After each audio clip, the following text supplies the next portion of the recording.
sit, sit, sit.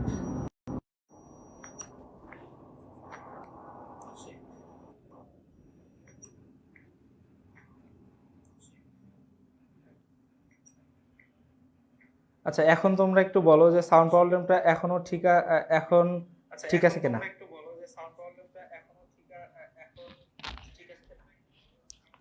এখন এখন সাউন্ডটা ঠিক আছে। Sorry sorry sorry sorry sorry sorry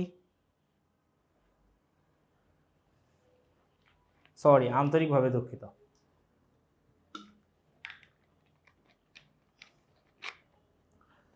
তাই না? সিফাত রে, একটু কানে তুলা দিস। আচ্ছা, যাই হোক, শোনো, এখন যেটা হচ্ছে কথা, আজকে আমি যেটা সিদ্ধান্ত নিছি, আমি হচ্ছে ধরো এই জিনিসগুলারে বইয়ের থেকে এগুলার থেকে খুঁটে খুঁটে খুঁটে খুঁটে স্লাইড বানাইতে গেলে কিছু কিছু জিনিস একটু বাদ যায়। তো এই আমি চাচ্ছি না যে কিছু কিছু জিনিস বাদ যাক। সেকেন্ড চ্যাপ্টার তো একটু সেন্সিটিভ, এই চ্যাপ্টার থেকে প্রচুর এমসিকিউ হয়, বুঝছো? এই চ্যাপ্টার থেকে প্রচুর এমসিকিউ হয়, জিনিসটা একটু সেন্সিটিভ। এই জন্য আমি সিদ্ধান্ত নিচ্ছি যে আমি তোমাদেরকে হচ্ছে একদম বই দাগায় পড়াবো আজকে, ঠিক আছে? এই জন্য আমি বইয়ের একটা অংশ, একটা পার্ট আজকে কেটে রাখছি।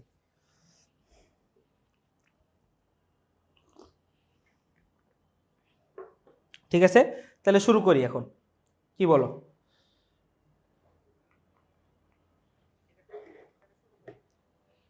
আসো, দেখো, আজকে গতদিন আমরা তার মাধ্যম পর্যন্ত পড়ছিলাম। হ্যাঁ, গতদিন আমরা কি করছিলাম? তার মাধ্যম পর্যন্ত পড়ছিলাম।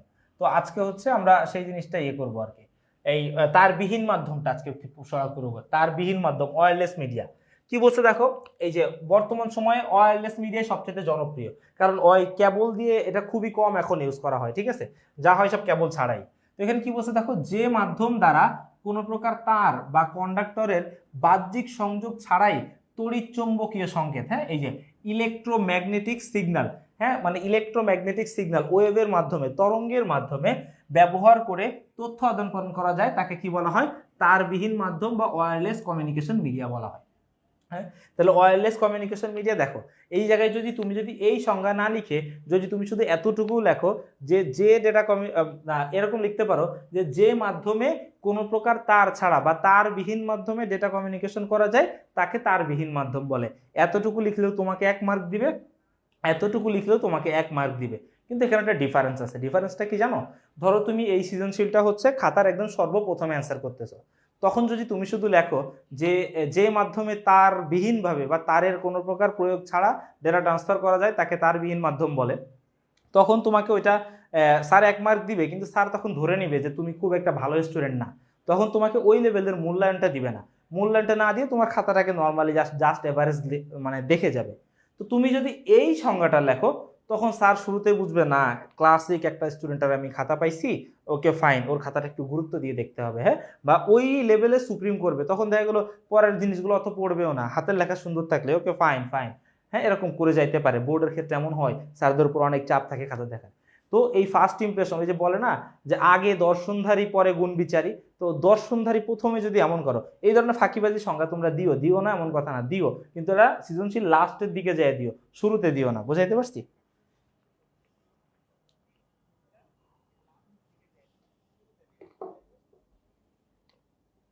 ঠিক আছে, আসো,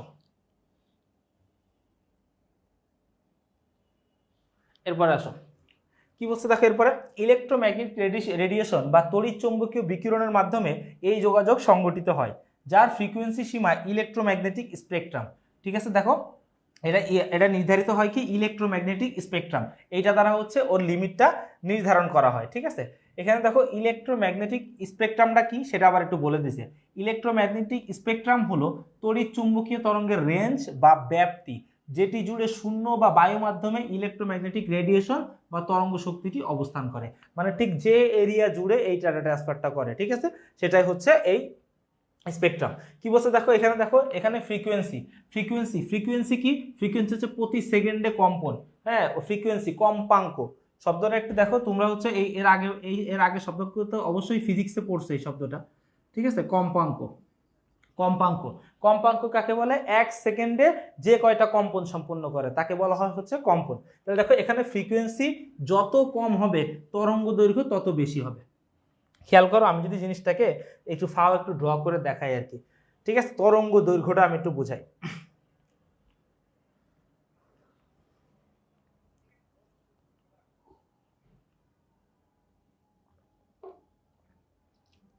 শুভা, এই যে পিডিএফটা, এই পিডিএফটা আমি দিয়ে দিব। একটা জিনিস খেয়াল করো, একটা জিনিস একটু খেয়াল করো, আমি তোমাদের দেখাই।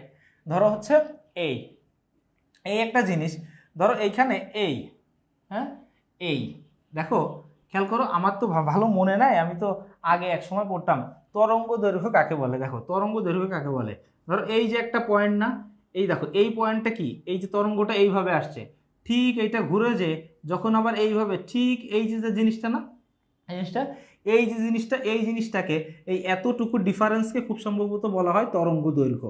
আমি তো খুব একটা পারি না, হ্যাঁ ভুল গেলে তোমরা একটু বইলা দিও। খুব সম্ভবত এতটুকুকে বলা হয় কি তরঙ্গ দৈর্ঘ্য বলা হয়। এখন খেয়াল করো, এইখানে দেখো তোমরা যে ঢেউটা দেখতেছো, এই যে দেখো একটা, এখানে কয়টা কম্পন হয়েছে বলো তো? এই একটা, এখান থেকে গেছে না, এই একটা, দুইটা কম্পন হয়েছে এই জায়গায়, তাই না? দুইটা কম্পন হয়েছে। কিন্তু খেয়াল করো এই সেম ডিফারেন্সে, খেয়াল করো এই সেম ডিফারেন্সে যদি এমন হইতো, যদি এমন হইতো কম্পন, হ্যাঁ কম্পন যদি বেশি হইতো, তাহলে দেখো কম্পন বেশি তার মানে এখানে কি কম্পাঙ্ক বেশি। কম্পন বেশি মানে কি এই জায়গায় কি কম্পাঙ্ক বেশি। আর এইখানে কি কম্পন কম, কম্পন কম তার মানে কি কম্পাঙ্ক কম। এখানে কি কম্পাঙ্ক কম আর এখানে কি কম্পাঙ্ক বেশি। তাহলে দেখো এইখানে তরঙ্গ দৈর্ঘ্য কতটুকু আর এইখানে তোমার তরঙ্গ দৈর্ঘ্য কতটুকু, খেয়াল করো এইখানে তরঙ্গ দৈর্ঘ্য কতটুকু। এইটাই বলছে যে কম্পাঙ্ক যত বেশি হবে তরঙ্গ দৈর্ঘ্য তত কি হবে, কম হবে। ঠিক আছে,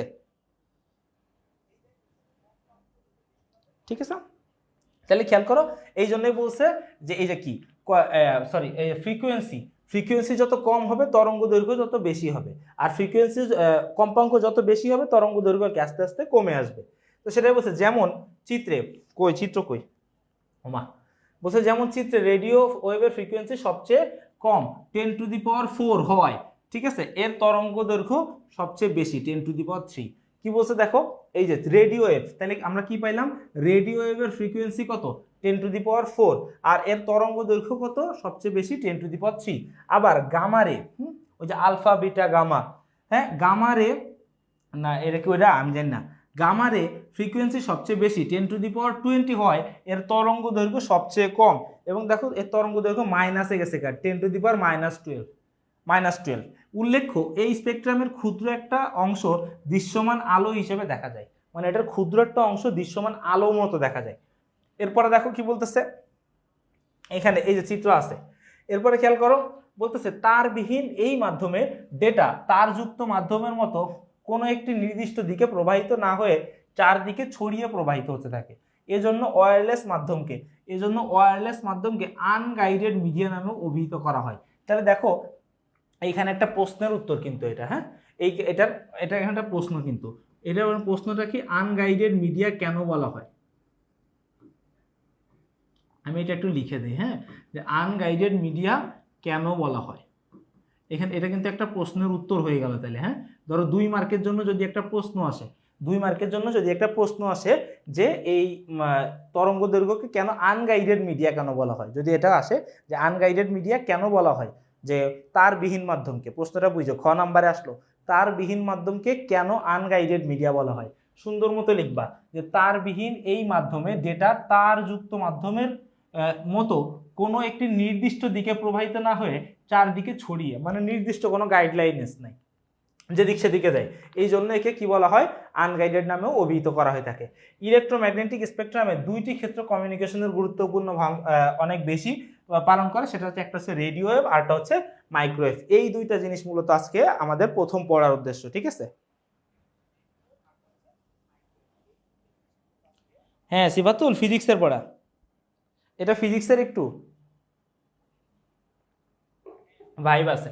এখন আসো, এরপর আসো রেডিও ওয়েভ। এবার দেখো এই যে রেডিও ওয়েভটা আসি, রেডিও ওয়েভটা কি দেখো 3 কিলো হার্টজ থেকে 300 গিগাহার্টজ, হ্যাঁ এই যে দেখো আমি এই যে আগের দিন যে পড়াইছিলাম না, অনেকের অনেক কনফিউশন আছে।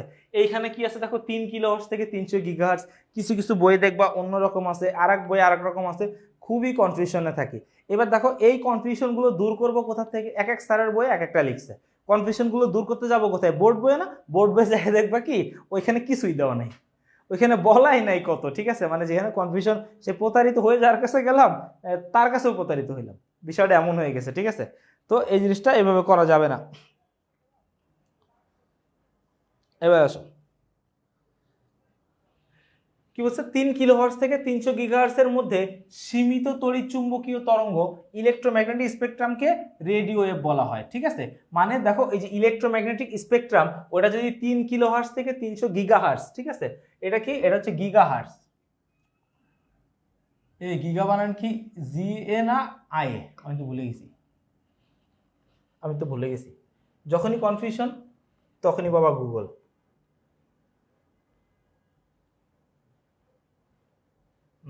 আই হবে গিগাবিট, ইয়েস।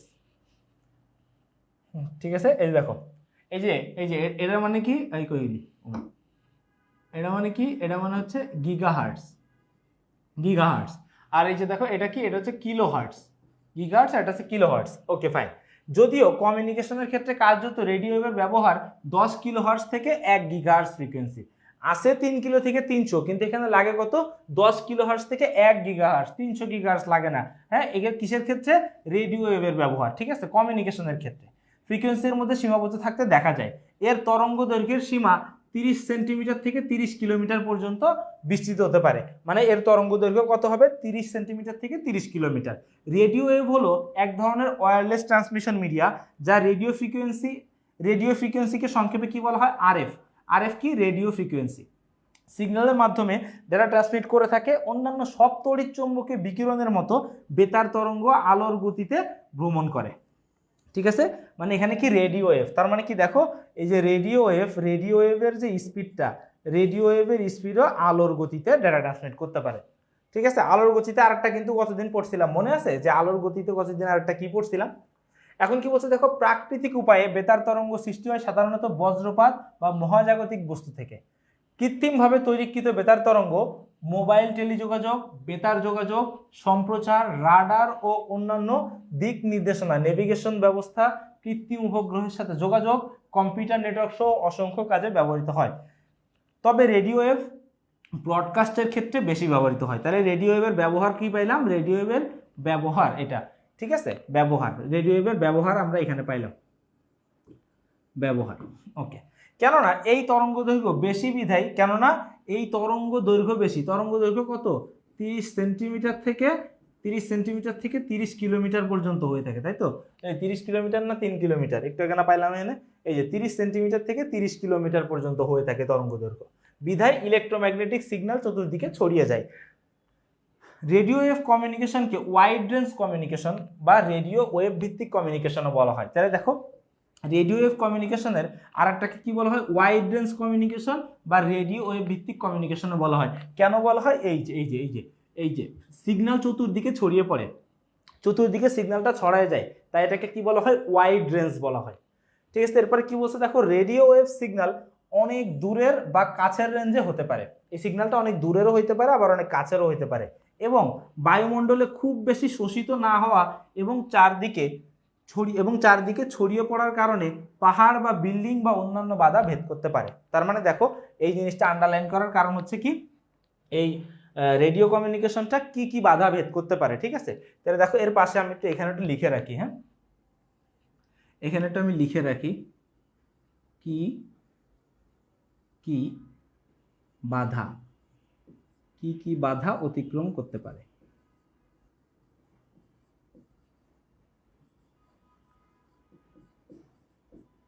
কি কি বাধা অতিক্রম করতে পারে, ঠিক আছে? কি কি বাধা অতিক্রম করতে পারে সেটা এখানে লেখা আছে। ওকে, এরপর কি বলছে দেখো, বায়ুমণ্ডলের আয়নোস্ফিয়ার থেকে প্রতিফলিত হয় বলে এটি পৃথিবীর এক প্রান্ত থেকে অন্য প্রান্তে পাঠানো সম্ভব। তাহলে এটা বাধাপ্রাপ্ত হয় কোথায়? আয়নোস্ফিয়ার থেকে প্রতিফলিত হয়।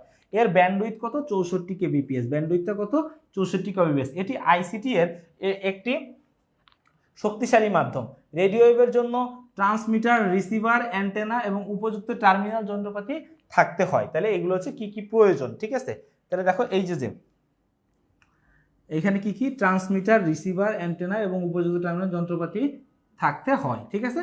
এখানে কি এটা আমি তীর চিহ্ন দিয়ে লিখে রাখি যে কি কি যন্ত্রপাতি প্রয়োজন।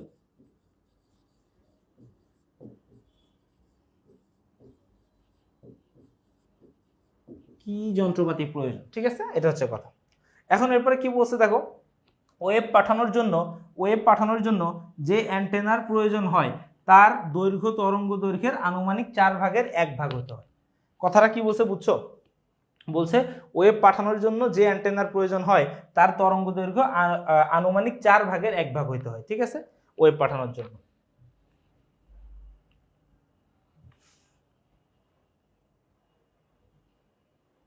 সাব্বির হুসাইন, ওমা এটা তুমি কি কথা বললা? জাওয়াদ, জাওয়াদ,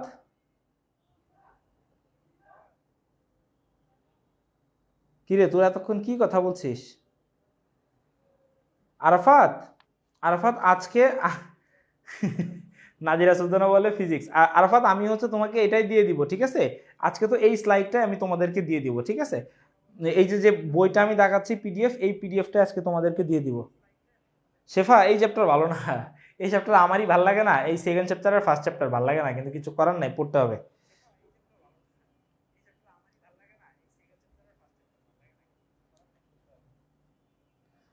কাজী বলি নাই কিন্তু আমি। হিমিনার তোমার নাম?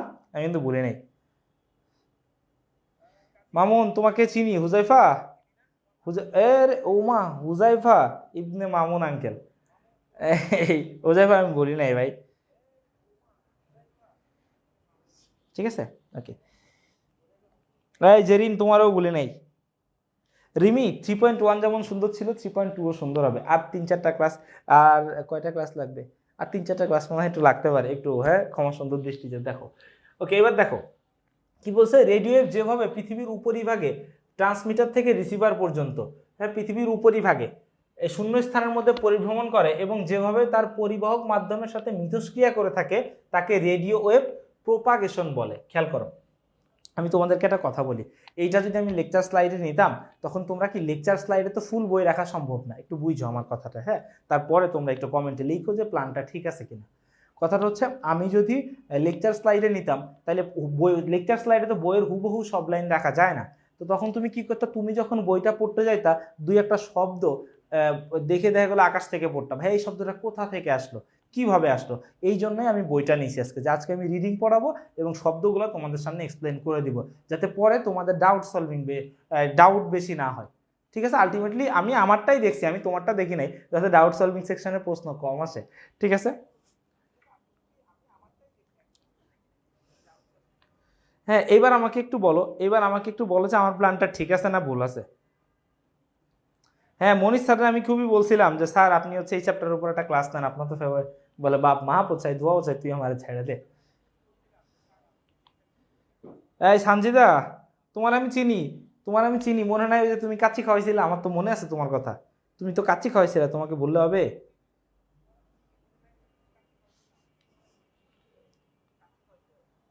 আরাফাত প্রচুর আসে আরাফাত।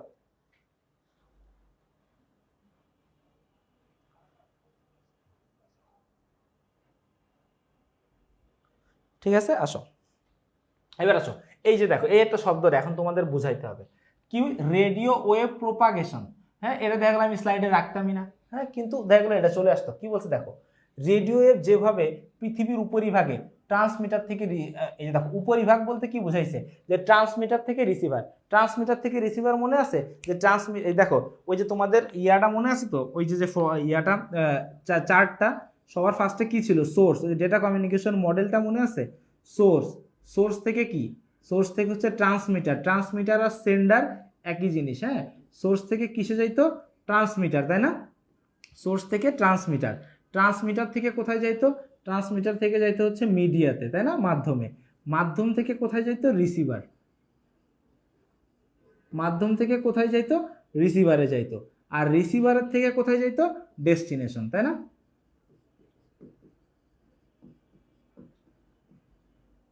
রিসিভার থেকে কোথায় যাইতে হতো, ডেস্টিনেশন। এই তো হচ্ছে রাস্তা, তাই তো, এই হচ্ছে রাস্তা। এখন কি বলছে দেখো, এই যে রেডিও ওয়েভে পৃথিবীর উপরিভাগ মানে এই যে ট্রান্সমিটার থেকে রিসিভার এইটুক কাজই তো মিডিয়া করে দেয়। ট্রান্সমিটার থেকে রিসিভার পর্যন্ত শূন্য স্থানের মধ্যে পরিভ্রমণ করে এবং যেভাবে তার পরিবাহক মাধ্যমের তার পরিবাহক মাধ্যমের মধ্যে মিথস্ক্রিয়া করে থাকে, এই যে প্রক্রিয়াটা, হ্যাঁ, এই যে প্রক্রিয়াটা যেভাবে ডেটাটাকে এই পাশে ওই পাশে পাঠায় তাকে বলা হয় রেডিও ওয়েভ প্রোপাগেশন। এটা কোথায়, শুধুমাত্র রেডিও ওয়েভে যেভাবে ডেটা ট্রান্সমিট হয়, তাহলে তোমরা সংখ্যাটা সহজ করে কিভাবে লিখতে পারো, রেডিও ওয়েভে এই যে ট্রান্সমিটার থেকে রিসিভারে যেভাবে ডেটাটাকে প্রেরণ করা হয় তাকে বলা হয় রেডিও ওয়েভ প্রোপাগেশন। এটির বাস্তব রেডিও কমিউনিকেশন সিস্টেম ডিজাইনের ক্ষেত্রে গুরুত্বপূর্ণ একটি বিষয়। বিভিন্ন পরিবেশে রেডিও ওয়েভ বিকিরিত হবার সময় প্রতিফলন, প্রতিসরণ, পোলারাইজেশন, ডিফ্র্যাকশন ইত্যাদি অভিজ্ঞতা দ্বারা প্রভাবিত হয়। ভিন্ন কম্পাঙ্কের বেতার তরঙ্গের বৈশিষ্ট্য ভিন্ন রকম হয়, মানে যার ফ্রিকোয়েন্সি বেশি তার একরকম ক্যারেক্টার, যার ফ্রিকোয়েন্সি কম তার আর এক রকম ক্যারেক্টার। এবং এর উপর ভিত্তি করে AM FM, ঠিক আছে, এগুলো তোমরা জানো, প্রভৃতি বিভিন্ন রেডিও ব্যান্ড সম্প্রচারিত হয়। ওই যে দেখো না, কারোর হচ্ছে FM 98.3, কারোর 103.6, কারোর 97.2।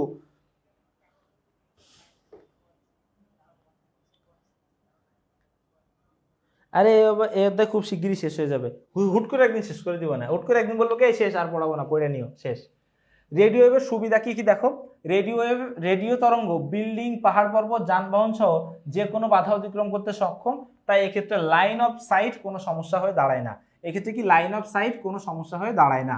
রেডিও তরঙ্গ বায়ুমণ্ডলের আয়নোস্ফিয়ার পর্যন্ত বিস্তৃত হতে পারে বিধায় এর দ্বারা পৃথিবীর যে কোনো প্রান্তের সাথে যোগাযোগ স্থাপন করা যায়, ঠিক আছে, আয়নোস্ফিয়ার পর্যন্ত। আর রেডিও তরঙ্গ কি, রেডিও তরঙ্গ সহজেই বায়ুমণ্ডল দ্বারা শোষিত হয় না বিধায় এই মাধ্যমে ইন্টারফেয়ারেন্স তুলনামূলকভাবে কম হয়। ওই যে আগের দিন যেটা বলছিলাম ইএমআই, হ্যাঁ, ইএমআই ইলেকট্রোম্যাগনেটিক ইন্টারফেয়ারেন্স তুলনামূলক কম হয়। আর ইএমআই যত কম হবে ডেটা তত অ্যাকুরেটলি পৌঁছাবে, এটা তো গতদিন শিখছি আমরা। আর অসুবিধা কি, অসুবিধা হচ্ছে রেডিও তরঙ্গের ফ্রিকোয়েন্সি কম হয়, এটি একসাথে বেশি ডেটা ট্রান্সমিট করতে পারে না, অল্প অল্প করে নেয়। আর রেডিও তরঙ্গের অতিমাত্রায় বিকিরণ মানুষের শরীর ও পরিবেশের জন্য ক্ষতিকর প্রভাব সৃষ্টি করে। বুঝতে পারছি, এটা গেল এটা সুবিধা অসুবিধা। সিফাত দিমু কিন্তু একটা মায়ের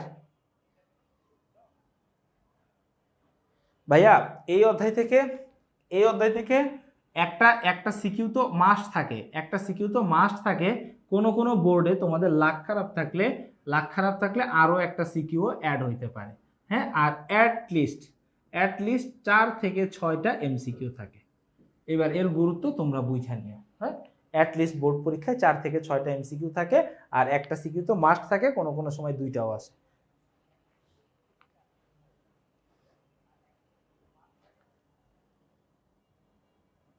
মানে কি আয়নোস্ফিয়ার মতো বিস্তৃত, মানে কি, মানে ধরো এইখানে ডেটা পাঠাইলে, এই ধরো রেডিও ওয়েভের মাধ্যমে যদি ডেটা পাঠাই, এটা ধরো এই ডেটাটা সোজাই যায় কোথায়, একদম বায়ুমণ্ডলের আয়নোস্ফিয়ার যে স্তরটা আছে, বায়ুমণ্ডলের বিভিন্ন স্তর আছে না, ওর একটা স্তর আছে আয়নোস্ফিয়ার, ওই আয়নোস্ফিয়ার স্তরের থেকে ডাটাটা প্রেরিত হয়, যার মাধ্যমে কি পৃথিবীর যে কোনো প্রান্তে, মানে এমন না যে রেডিও ওয়েভের থেকে শুধু ঢাকার থেকে নোয়াখালী পাঠানো যাবে, শুধু ঢাকার থেকে যশোর পাঠানো যাবে, শুধু ঢাকার থেকে বরিশাল পাঠানো যাবে, বিষয়টা এমন না। ঢাকার থেকে শুরু করে তুমি যে এনে খুশি সারা বিশ্বের সেখানে পাঠাইতে পারবা, কারণ এই ডেটাটা বায়ুমণ্ডল থেকে ট্রান্সফার হয় রেডিও ওয়েভের মাধ্যমে।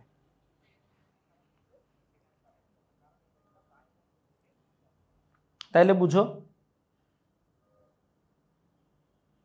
শুভা, ইনশাল্লাহ একদিন হবে, ঠিক আছে, একদিন হবে ইনশাল্লাহ। এরপরে আসো, এই যে রেডিও ওয়েভ পড়া শেষ, এরপরে আসো মাইক্রোওয়েভ। হ্যাঁ, এই রেডিও ওয়েভ আর মাইক্রোওয়েভটা একটু ডিটেলসে পড়াবো, এরপরে দেখবা আজকে আর যে টপিক ওইগুলো স্কিপ করতে পারবা। মাইক্রোওয়েভটা কি দেখো, এই দুইটা ইম্পর্টেন্ট, হ্যাঁ, এই দুইটা থেকে রেডিও ওয়েভ আর মাইক্রোওয়েভ থেকে সিকিউ আসে, হ্যাঁ, একটু ইম্পর্টেন্ট। এখন খেয়াল করে দেখো মাইক্রোওয়েভটা কি, ইলেকট্রোম্যাগনেটিক স্পেকট্রাম 300 মেগাহার্টজ থেকে 300 গিগাহার্টজ। ওইটা ছিল কি 3 কিলোহার্টজ থেকে 300 গিগাহার্টজ, আর এটা হচ্ছে 300 মেগাহার্টজ থেকে 300 গিগাহার্টজ পর্যন্ত বিস্তৃত ফ্রিকোয়েন্সি ব্যান্ডকে কি বলা হয়, মাইক্রোওয়েভ বলা হয়। অনেকের মতে 1 গিগাহার্টজ হতে 100 গিগাহার্টজের ভিতরে ইলেকট্রোম্যাগনেটিক স্পেকট্রামকে ব্যান্ডকে মাইক্রোওয়েভ বলা হয় অনেকের মতে, কিন্তু সলিড কিন্তু এইটা। হ্যাঁ, ওকে, এটি হলো একটি হাই ফ্রিকোয়েন্সি রেডিও ওয়েভ। এটা যেমন দেখো, তা এই কথাটা একটু বুঝো, একটি হাই ফ্রিকোয়েন্সি রেডিও ওয়েভ তার মানে কি, মাইক্রোওয়েভও এক প্রকার কি রেডিও ওয়েভ, মাইক্রোওয়েভও কি এক প্রকার রেডিও ওয়েভ। এরপর কি বলছে দেখো, মাইক্রোওয়েভ সাধারণভাবে 2 গিগাহার্টজ বা তার অধিক ফ্রিকোয়েন্সিতে ডেটা ট্রান্সমিট করতে পারে। দূরপাল্লায় ডেটা ট্রান্সমিশনে মাইক্রোওয়েভ অত্যন্ত জনপ্রিয় পদ্ধতি। ঠিক আছে, দূরপাল্লার জন্য এটা অনেক জনপ্রিয় একটা পদ্ধতি। কি বলছে দেখো, আচ্ছা আচ্ছা, তোমাদের একটা জিনিস আমি একটু দেখাইতে ভুলে গেছি, এই যে দেখো রেডিও ওয়েভের ক্ষেত্রে সৃজনশীল প্রশ্নে এই জিনিসটা একটু ইম্পর্টেন্ট। হ্যাঁ, তোমরা এটা একটু পড়ো, রেডিও ওয়েভের ক্ষেত্রে সৃজনশীল প্রশ্নে কিভাবে প্রশ্ন আসে। খেয়াল করে কি বলছে, এক নজরে বিভিন্ন কেবলের গুরুত্বপূর্ণ ব্যবহার। ঠিক আছে, এই যে আচ্ছা, এটা টোটাল মিডিয়াটা নিয়ে। হ্যাঁ, গতদিন যে তোমাদের কেবল পড়াইছিলাম না, ওই কেবলটা সহ এখানে আসছে, যে কেবল টিভির ক্ষেত্রে কোএক্সিয়াল বা অপটিক কেবল ব্যবহার করা যায়। আচ্ছা, এটা আমি তোমাদেরকে অলরেডি দেখাই ফেলাইছি। হ্যাঁ, গত ক্লাসে আমি এটা তোমাদেরকে অলরেডি দেখাইছি, এটা দেখাই ফেলাইছি। আসো, যেটা পড়তেছিলাম, হ্যাঁ, মাইক্রোওয়েভ নিয়ে কথাবার্তা। দেখো, মাইক্রোওয়েভ সিস্টেম মূলত দুটো ট্রান্সসিভার নিয়ে গঠিত। কি নিয়ে গঠিত? মাইক্রোওয়েভ সিস্টেম কি নিয়ে গঠিত? দুইটা ট্রান্সসিভার নিয়ে গঠিত। এর একটি সিগন্যাল ট্রান্সমিট এবং অন্যটি রিসিভ করে, তার মানে ট্রান্সসিভার। দেখো, কথাটা হচ্ছে কি, এই ট্রান্সসিভার শব্দটা আসছে কেমনে? হ্যাঁ, দেখো, এই ট্রান্সমিটার কি, ট্রান্সমিটার আর আরেকটা হচ্ছে কি রিসিভার। ট্রান্সমিটার আর রিসিভার, দেখো এর নামটা কি দিয়েছে? ট্রান্সসিভার। মানে এই যে এইখানে শুরু থেকে এই ট্রান্স পর্যন্ত নিছে, আর এইখানে লাস্টের থেকে কি এই সিভারটুকু নিছে, নিয়ে কি বানাইছে? ট্রান্সসিভার। ঠিক আছে, ট্রান্সসিভার নিয়ে গঠিত। এর একটি সিগন্যাল হচ্ছে ট্রান্সমিট আর একটা হচ্ছে রিসিভ, মানে একটার কাজ হচ্ছে পাঠানো আর একটার কাজ কি রিসিভ করা। দুটি ট্রান্সসিভারের মাঝে মাইক্রোওয়েভের অ্যান্টেনা থাকে। তাহলে দুইটার মাঝখানে কি থাকে? একটা অ্যান্টেনা থাকে, যাতে সিগন্যাল বেশি দূরত্ব অতিক্রম করে এবং প্রতিমধ্যে কোনো বস্তু প্রতিবন্ধকতা সৃষ্টি করতে না পারে। মাইক্রোওয়েভ এই যে দেখো, ইম্পর্টেন্ট কথা, মাইক্রোওয়েভ কি করতে পারে না? বাঁকা পথে চলাচল করতে পারে না। এইখানে দেখো, একটু ড্রয়িং করে দেখাই, মাইক্রোওয়েভ কি করতে পারে না? বাঁকা পথে চলতে পারে না। তার মানে দেখো, ধরো হচ্ছে এইখান থেকে এই মনে করো ডাটা পাঠাবে। হ্যাঁ, এইখানে ধরো ট্রান্সমিটার আছে, ধরো এই প্রান্তে আছে হচ্ছে ট্রান্সমিটার, আছে। হ্যাঁ, এই জিনিস কিন্তু আমি তোমাদের দিব না, কারণ এটা লাগবে না। ঠিক আছে, হুদাই এই ধরো এই প্রান্তে ট্রান্সমিটার আছে, এই প্রান্তে রিসিভার আছে। এখন খেয়াল করো, এই প্রান্তে রিসিভার আছে, এই যে ধরো রিসিভার আছে। এখন একটা জিনিস খেয়াল করো, এখন ধরো এই মাঝখানে ধরো একটা আছে, এই মাঝখানে ধরো কি আছে? একটা বিল্ডিং আছে। ঠিক আছে, ধরো এই মাঝখানে কি আছে? একটা বিল্ডিং আছে।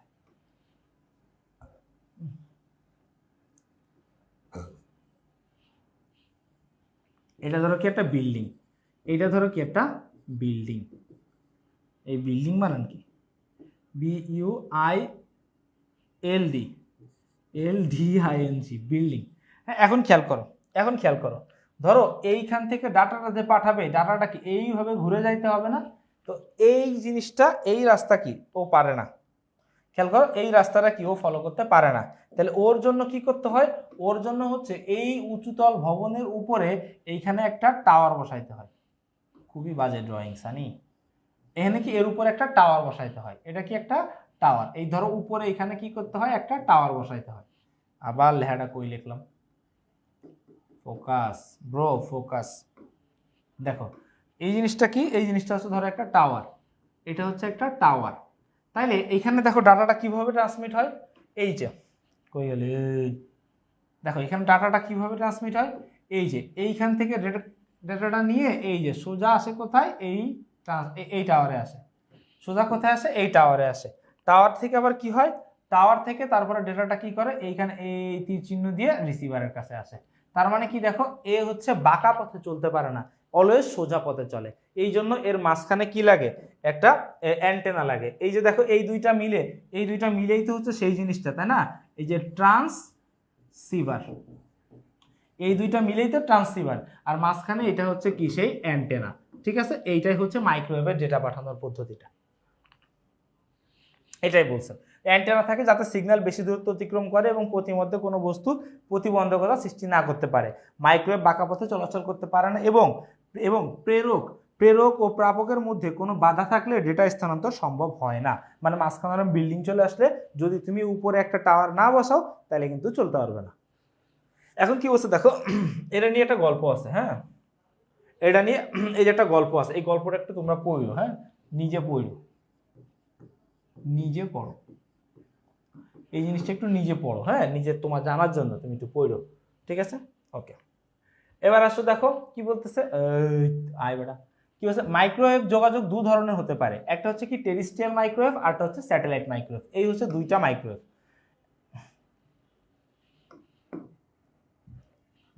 এই হচ্ছে দুইটা মাইক্রোওয়েভ, ঠিক আছে? এর ভিতরে টেরিস্ট্রিয়াল মাইক্রোওয়েভ কোনটা খেয়াল করো, এই যে এই প্রযুক্তিতে ভূপৃষ্ঠেই ট্রান্সমিটার ও রিসিভার বসানো হয়। তার মানে দেখো টেরিস্ট্রিয়াল মাইক্রোওয়েভে ট্রান্সমিটার এবং রিসিভার দুইটাই ভূপৃষ্ঠে মানে মাটিতেই বসানো হয়। এতে মেগাহার্টজ সীমার নিচের দিকে ফ্রিকোয়েন্সি ব্যবহার করা হয়। ট্রান্সমিটার ও রিসিভার মুখোমুখি, এলওএস, এর ফুল মিনিং আসতে পারলো লস মানে কি লাইন অফ সাইট মানে কি একদম সোজা পথে, চোখের দৃষ্টিতে, ঠিক আছে? সোজা পথে মুখোমুখি বসাইতে হবে।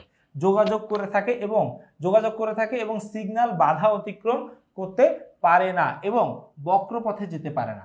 এখানে সিগন্যাল কোনো বাধা অতিক্রম করতে পারে না, বাঁকা পথেও যাইতে পারে না। যোগাযোগ ব্যবস্থায় নিরবিচ্ছিন্ন করার জন্য সাধারণত বড় টাওয়ার, উঁচু ভবন বা পাহাড়ে টেরিস্ট্রিয়াল ট্রান্সমিটার এবং রিসিভার বসানো হয়। বুঝাইতে পারছি? এই যে একটু আগে যে কাজটা আমি করে আসলাম, হ্যাঁ, ধরো একটা বহুতল ভবনের উপরে টাওয়ার বসানো হয় যাতে ওর যা থাকে, ধরো ঢাকা শহরে সব আছে, ঢাকার ভিতরে সবচেয়ে উঁচু ভবন ধরো 28 তলা ভবন, তাহলে কি হয় 28 তলা ভবনের উপরে টাওয়ারটা বসাবো, অন্য কোনো ভবনে আর ইয়া না করে, প্যারা না দেয়। এবার ধরো গেলাম হচ্ছে কিসে, বান্দরবনের সবচেয়ে উঁচু পাহাড় কোনটা, ডিম পাহাড়, তাহলে ঠিক ডিম পাহাড়ের উপরে একটা টাওয়ার বসাও যাতে অন্য কোনো পাহাড়ে আর বাধাটা না হয়, ঠিক আছে? সবচেয়ে উঁচু জায়গাটায় এইটা করা হয়। এখন কি বলছে দেখো, তরঙ্গের সিগন্যাল ঠিক রাখার জন্য 40 থেকে 50 কিলোমিটার পর পর রিপিটারের কাজ আমি গত ক্লাসে বুঝাইছি।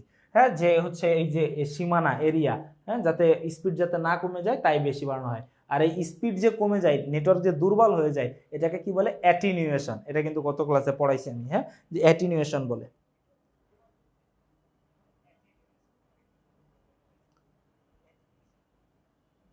ঠিক আছে? এখন খেয়াল করো কি বলছে, এই রিপিটার বা রিলে স্টেশন স্থাপন করতে হয় স্বল্প দূরত্বের মধ্যে অধিক ফ্রিকোয়েন্সিতে ডেটা আদান প্রদানের জন্য টেরিস্ট্রিয়াল মাইক্রোওয়েভ ব্যবহার করা হয়, ঠিক আছে? দাগটা তো এইভাবে দেওয়া উচিত হয়নি, এই সোজা একটা দাগ হবে, ব্যবহার করা হয়। ওকে, এরপরে আসো স্যাটেলাইট মাইক্রোওয়েভটা কি। স্যাটেলাইট মাইক্রোওয়েভ কি, দেখো মাইক্রোওয়েভ বায়ুমণ্ডলের আয়নোস্ফিয়ার স্তর ভেদ করে যেতে বা আসতে পারে বলে কৃত্রিম উপগ্রহের সহায়তায় মাইক্রোওয়েভ সিগন্যাল আদান প্রদানে শুরু হয়। রকেটের মাধ্যমে স্যাটেলাইটকে পৃথিবী থেকে 22,236 মাইল বা 35,786 কিলোমিটার উপরে বিশেষ প্রযুক্তি ব্যবহার করে জিও স্টেশনারি অরবিটে স্থাপন করা যায়। এই যে বঙ্গবন্ধু স্যাটেলাইট যে পাঠাইছে এই যে রকেটের মাধ্যমে, যায় খুলে পড়বে। যেখানে কেবলের মাধ্যমে যোগাযোগ স্থাপন করা সম্ভব নয় সেখানে স্যাটেলাইট ট্রান্সমিশন ব্যবহৃত হয়। স্যাটেলাইট ট্রান্সমিটার রিসিভার, শক্তিশালী রিসিভার, ট্রান্সমিটার অ্যান্টেনা ভিএসএটি, ট্রান্সমিটার যে অ্যান্টেনা, স্যাটেলাইটে যে অ্যান্টেনা ব্যবহার করা হয় সেটা কি, ভিএসএটি, ভেরি স্মল অ্যাপারচার টার্মিনাল, ঠিক আছে? সোলার পাওয়ার থাকতে হয়। স্যাটেলাইটের মাধ্যমে পৃথিবীর যে কোনো প্রান্তে খুব তাড়াতাড়ি কম খরচে যোগাযোগ করা যায়। টেলিভিশন চ্যানেলগুলোর, এই যে দেখো, তাহলে যদি আসে টেলিভিশন চ্যানেলগুলোর জন্য কোনটা সবচেয়ে বেশি উপকারী, সেটা কি হবে, মাইক্রোওয়েভ, ঠিক আছে? বিশ্বময় সরাসরি সম্প্রচার, আন্তঃমহাদেশীয় দূরবর্তী টেলিফোন কল করা এবং ইন্টারনেটে সিগন্যাল পাঠানোর জন্য স্যাটেলাইট মাইক্রোওয়েভের প্রযুক্তি ব্যবহার করা হয়। এখন বলো, আমাদের বাংলাদেশ যে স্যাটেলাইট পাঠাইছে সেটার নাম কি? বাংলাদেশ যে স্যাটেলাইটটা পাঠাইছে এটা তো গেছে হচ্ছে আমাদের জাতির জনকের নামে, এরপরে যদি কারোর নামে যায় সেটা যাওয়া উচিত এমডি মুস্তাফিজুর রহমানের নামে।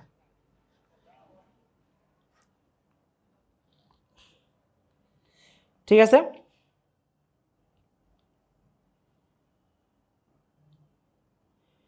আচ্ছা, এবার একটা কাজ করি, হ্যাঁ, এবার একটা ঠাড়া থ্রেড দিয়ে একটা কথা বলি ভাইয়া।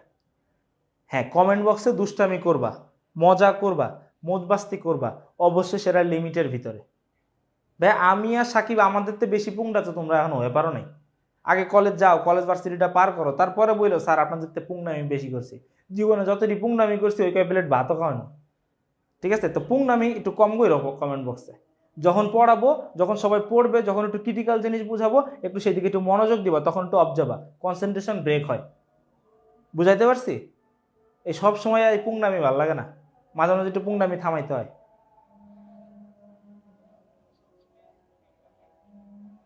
এখন হচ্ছে একটা কাজ করো, এই যে আজানটা দিতেছে, এই আজান দিতেছে, এই যে 4 মিনিট একটা ব্রেক দিব, হ্যাঁ? এই আশেপাশের সব মসজিদের আজানগুলো শেষ হইলে তারপরে আবার শুরু করব। না, 5 মিনিটই দিলাম, হ্যাঁ, 5 মিনিট একটা ব্রেক, এই আজানগুলো শেষ হলে তারপরে পড়ানো শুরু করবো। প্লিজ ভাই তোরা কমেন্ট করিস না, এই করলে প্রয়োজনীয় কমেন্ট কর। তো ধর একজন একটা প্রশ্ন করছে, তার নিচে তোকে 70টা আজে বাজে কমেন্ট, তাহলে ওর এই প্রয়োজনীয় কমেন্টটা আমি কেমনে দেখবো? প্লিজ, হ্যাঁ, সবার উপকারের জন্যই বলতেছি। 5 মিনিট পরে শুরু করি, হ্যাঁ।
কোথায় সবাই?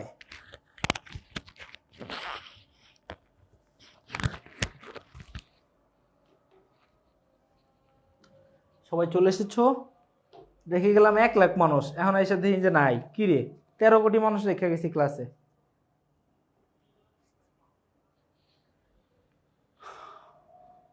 এটা কি রিডিং পড়ে ফেলাইছো না তোমরা?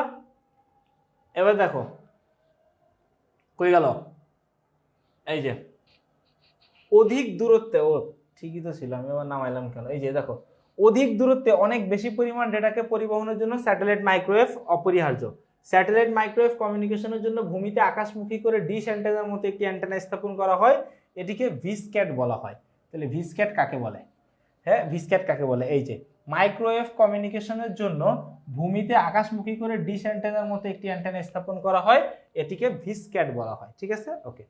এই যে স্যাটেলাইট মাইক্রোওয়েভের ক্ষেত্রে, শুধু মাইক্রোওয়েভ তো না, স্যাটেলাইট মাইক্রোওয়েভের ক্ষেত্রে মাটিতে স্থাপিত বেজ স্টেশন বা ভিসক্যাটগুলোকে ভূ উপগ্রহ কেন্দ্র বলা হয়। ঠিক আছে, দেখো এর আরেকটা নামও আছে। মাটিতে স্থাপিত যে বেজ স্টেশন বা ভিসক্যাটগুলোকে কি বলা হয়? ভূ উপগ্রহ কেন্দ্র বলা হয়। ভূ উপগ্রহ কেন্দ্র বলতে, কেন্দ্র হতে ভিসক্যাটগুলো মাইক্রোওয়েভ ক্যারিয়ার ফ্রিকোয়েন্সি ব্যবহার করে সরাসরি স্যাটেলাইটে তথ্য পাঠায়। এর ফ্রিকোয়েন্সি পরিমাণ হলো 6 গিগাহার্টজ। তাহলে ভিসক্যাটের ফ্রিকোয়েন্সি কত? 6 গিগাহার্টজ। এরপর স্যাটেলাইট কৃত্রিম উপগ্রহ এ থাকা ট্রান্সপোর্টেন্ট দ্বারা ওই মাইক্রোওয়েভ সিগন্যাল আরো বেশি বিবর্ধিত বা অ্যাম্পলিফাই করে সেটিকে রিলে করা হয়। এর ফ্রিকোয়েন্সি হলো 4 গিগাহার্টজ। ঠিক আছে, তার মানে ওইখানে কিন্তু এই ফ্রিকোয়েন্সি কমে যায়। টেরেস্ট্রিয়াল মাইক্রোওয়েভে রিপিটার যে ভূমিকা পালন করে, এই যে খেয়াল করো, টেরেস্ট্রিয়ালের রিপিটার যে ভূমিকা পালন করে, স্যাটেলাইট মাইক্রোওয়েভে সেক্ষেত্রে ট্রান্সপোর্টেন্ট সেই ভূমিকা পালন করে। তাহলে দেখো রিপিটারের কাজ কি? রিপিটারের কাজ কি আমি তোমাদেরকে বুঝাই। ধরো হচ্ছে এইটা হচ্ছে একটা অ্যান্টেনা, হ্যাঁ, ধরো এর কাভারেজ এরিয়া হচ্ছে, ধরো আমার হাতের এই পাশ থেকে এই পাশ পর্যন্ত, হ্যাঁ, এর কাভারেজ এরিয়া কতটুকু? কাভারেজ এরিয়া হচ্ছে এই পাশ থেকে এই পাশ পর্যন্ত, এই হচ্ছে ওর কাভারেজ এরিয়া। হ্যাঁ, এখন ধরো এইখানে ওর কাভারেজ এরিয়া শেষ হয়ে যাচ্ছে, আমি এইখানে যদি আবার একটা রিপিটার বসাই, হ্যাঁ, ধরো এখানে আমি আবার একটা রিপিটার বসাইলাম, রিপিটার বসালে কি হবে? ওর কাভারেজ এরিয়াটা আবার বেড়ে যাবে। ঠিক আছে, এটা হচ্ছে রিপিটারের কাজ। তো এই রিপিটারের সেম কাজটাই এইখানে কে করে? ট্রান্সপোর্টেন্ট। পুনরায় ভূমিতে থাকা বিভিন্ন ভূ উপগ্রহ কেন্দ্রগুলো ওই বিবর্তিত সিগন্যালগুলোকে গ্রহণ করে যথাস্থানে প্রেরণ করে। যেহেতু মাইক্রোওয়েভ মুখোমুখি সংযোগ বা লাইন অফ সাইট মেনটেন করে, এজন্য ভূমিতে স্থাপিত ভিস্যাটকে আকাশমুখী করে স্থাপন করা হয়। স্যাটেলাইট মাইক্রোওয়েভ, তাহলে দেখো এইখানে একটা প্রশ্ন আসতে পারে, এইখানে মনে করে যে ভিসক্যাটকে আকাশমুখী করে স্থাপন করা হয় কেন? তো এর উত্তরটা হচ্ছে এখানে আছে, হ্যাঁ, কেন করা হয়। এবার স্যাটেলাইট মাইক্রোওয়েভের সিগন্যাল ট্রান্সমিশনের প্রতিবন্ধকতাগুলো হলো বাতাসে থাকা বিভিন্ন গ্যাস, জলীয় বাষ্প, আয়নোস্ফিয়ার প্রভৃতি। এগুলো মাইক্রোওয়েভ সিগন্যালকে শোষণ করে। মাইক্রোওয়েভ সিগন্যালকে কি করে? শোষণ করে। এরপরে দেখো কি বলতেছে, মাইক্রোওয়েভের ব্যবহার কি কি? পৃথিবীর জলবায়ু এবং আবহাওয়া পর্যবেক্ষণ করার কাজে, টেলিভিশন সম্প্রচারের কাজে, অপেশাদার রেডিও যোগাযোগের ক্ষেত্রে, প্রতিরক্ষার কাজে, প্রতিরক্ষা মন্ত্রণালয়ের লাগে। এরপর কি ইন্টারনেট যোগাযোগের ক্ষেত্রে, বিভিন্ন প্রতিষ্ঠানে অভ্যন্তরীণ যোগাযোগের ক্ষেত্রে, দূরের গ্রহ, গ্যালাক্সি ও মহাশূন্যের বিভিন্ন বিষয় পর্যবেক্ষণের কাজে, গ্লোবাল পজিশনিং সিস্টেম, হ্যাঁ, এই যাকে বলা হয় জিপিএস। ঠিক আছে, এই যে জিপিএস ট্র্যাকিং বলে না, এর মতো বিভিন্ন অবস্থান নির্ণয়ের কাজে। এবার খেয়াল করো সৃজনশীল প্রশ্নের কিছু শর্টকাট। দেখো উদ্দীপকের যদি বলে, দেখো সৃজনশীলের উদ্দীপকের টিপস, সৃজনশীলের উদ্দীপকে যদি কখনো বলে মুখোমুখি টাওয়ার স্থাপন টেরেস্ট্রিয়াল মাইক্রোওয়েভকে বোঝায়। হ্যাঁ, যদি কখনো উদ্দীপকে বলে যে সেখানে একটা মাধ্যম ব্যবহার করা হয়েছে যেখানে মুখোমুখি টাওয়ার বসে, তাহলে তোমরা কি বুঝবে? সেটা হচ্ছে টেরেস্ট্রিয়াল। এবার কি বলছে দেখো, যদি বলে আকাশমুখী যন্ত্রপাতি স্থাপন স্যাটেলাইট মাইক্রোওয়েভে, দেশের অভ্যন্তরে সম্প্রচারের ব্যবস্থা টেরেস্ট্রিয়াল মাইক্রোওয়েভকে নির্দেশ করে। আন্তঃমহাদেশীয় তারবিহীন যোগাযোগ ব্যবস্থা বললেও সেটাকে কি করে? স্যাটেলাইট মাইক্রোওয়েভকে নির্দেশ করে। ঠিক আছে, ইম্পর্টেন্সটা বুঝতে হবে কিন্তু প্রত্যেকটা জিনিসের। ঠিক আছে, এবারে সুবিধা দেখো, এর সুবিধা কি? সুবিধা হচ্ছে বিপুল পরিমাণ ডেটা আদান প্রদান করা সম্ভব। পৃথিবীর এক প্রান্তে বসবাসকারী লোকজন অন্য প্রান্তে বসবাসকারী লোকজনের কাছাকাছি থাকতে পারে। প্রতিরক্ষা ব্যবস্থায় গুরুত্বপূর্ণ ভূমিকা পালন করে থাকে। প্রাকৃতিক বিপর্যয়কালে, কোথায়? প্রাকৃতিক বিপর্যয়কালে যখন সব ধরনের যোগাযোগ ব্যবস্থা অচল হয়ে পড়ে, তখন স্যাটেলাইট যোগাযোগ ব্যবস্থার মাধ্যম প্রদান করা হয়। তাহলে দেখো এইখান থেকেও কিন্তু একটা উদ্দীপক হওয়া সম্ভব। ধরো এই যে কিছুদিন আগে যে ঘূর্ণিঝড় হলো না, দিল ওইটা দিয়ে উদ্দীপক, যে এই ঘূর্ণিঝড়ে সকল যোগাযোগ ব্যবস্থা অকেজ হয়ে গেছে, শুধুমাত্র একটা যোগাযোগ ব্যবস্থা খোলা ছিল, উদ্দীপকে বললো। দিয়ে এবার ঘ নম্বরে বললো যে উদ্দীপকে কোন মাধ্যম ব্যবহার করা হয়েছে। ঠিক আছে, এটা কিন্তু পয়েন্ট। কি বলছে খেয়াল করো, আবহাওয়ার পূর্বাভাস দেওয়া সম্ভব।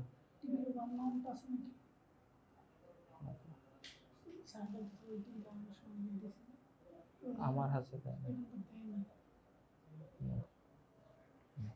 এরপর খেয়াল করো কি বলছে, দেখো voice calling, video calling, radio, television channel, internet, fax ইত্যাদি সেবা পাওয়া যায়।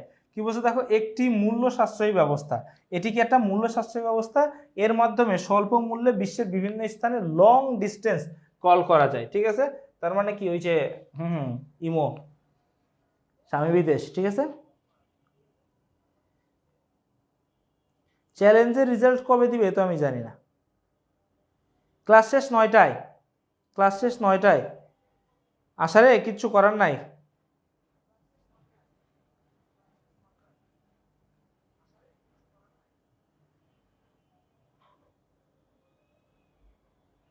মারুফ, তুমি যদি অ্যাডজাস্ট করতে পারো তাহলে কিছু নাই, তুমি অ্যাডজাস্ট করতে পারলে কোনো প্রবলেম বলে কোনো শব্দ নাই। দেখো এই যে একটু পড়লো, হ্যাঁ, মাইক্রোওয়েভ এবং রেডিওওয়েভের মধ্যে তুলনা। কি বলছে দেখো, মাইক্রোওয়েভ আসলে এক ধরনের রেডিও ওয়েভ, কেননা এই দুই তরঙ্গেই ফ্রিকোয়েন্সি সীমা 300 গিগাহার্টজ পর্যন্ত বিস্তৃত। হ্যাঁ, আপার লিমিটটা দুজনেরই সেম। মূলত মাইক্রোওয়েভ হলো উচ্চ ফ্রিকোয়েন্সি রেডিও তরঙ্গ, যার কম্পাঙ্ক সেকেন্ডে, আর গিগাহার্টজ বেশি হবে। ঠিক আছে, এই কারণে মাইক্রোওয়েভ তরঙ্গের ব্যবহারগুলো রেডিও তরঙ্গের জন্য প্রযোজ্য হবে। বুঝাইতে পারছি? না বুঝলে একটা জিনিস খেয়াল করো, মানে সহজ কথা। ঠিক আছে, দেখো 3 কিলোহার্টজ থেকে শুরু করে 300 গিগাহার্টজ, তাহলে এর মধ্যে কি আছে? আর এটা হচ্ছে কি, এই যে এইটুকু হচ্ছে তোমার, এটা হচ্ছে রেডিও ওয়েভ, তাই না? এটা হচ্ছে কি তোমার, এটা হচ্ছে তোমার রেডিও ওয়েভ। রেডিও ওয়েভের দূরত্ব হচ্ছে এই রেডিও ওয়েভ। ঠিক আছে, আর মাইক্রোওয়েভ কি,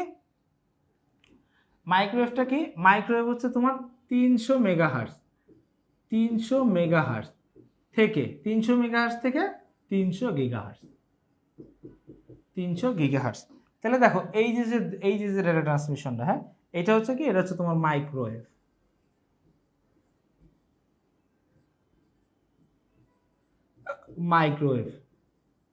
এই হচ্ছে কথা, এই হচ্ছে ঘটনা। তাহলে এই যদি হয় ডিস্টেন্স, হ্যাঁ, রেডিও বা মাইক্রোওয়েভের, তাহলে দেখো এই যে মাইক্রোওয়েভটাও কি রেডিওওয়েভের ভিতরেই পড়ে না, এই রেঞ্জের ভিতরেই পড়ে, তাই বলছে যে মাইক্রোওয়েভও এক ধরনের রেডিওওয়েভ। তাহলে এখানে কিন্তু ছোটবেলা থেকে একটা কথা আমরা শুনে আসছি না, যে সব মাইক্রোওয়েভ রেডিওওয়েভ, কিন্তু সব রেডিওওয়েভ মাইক্রোওয়েভ না, এরকম কথা কিন্তু এর আগেও আমরা শুনছি ছোটবেলা থেকে। ঠিক আছে,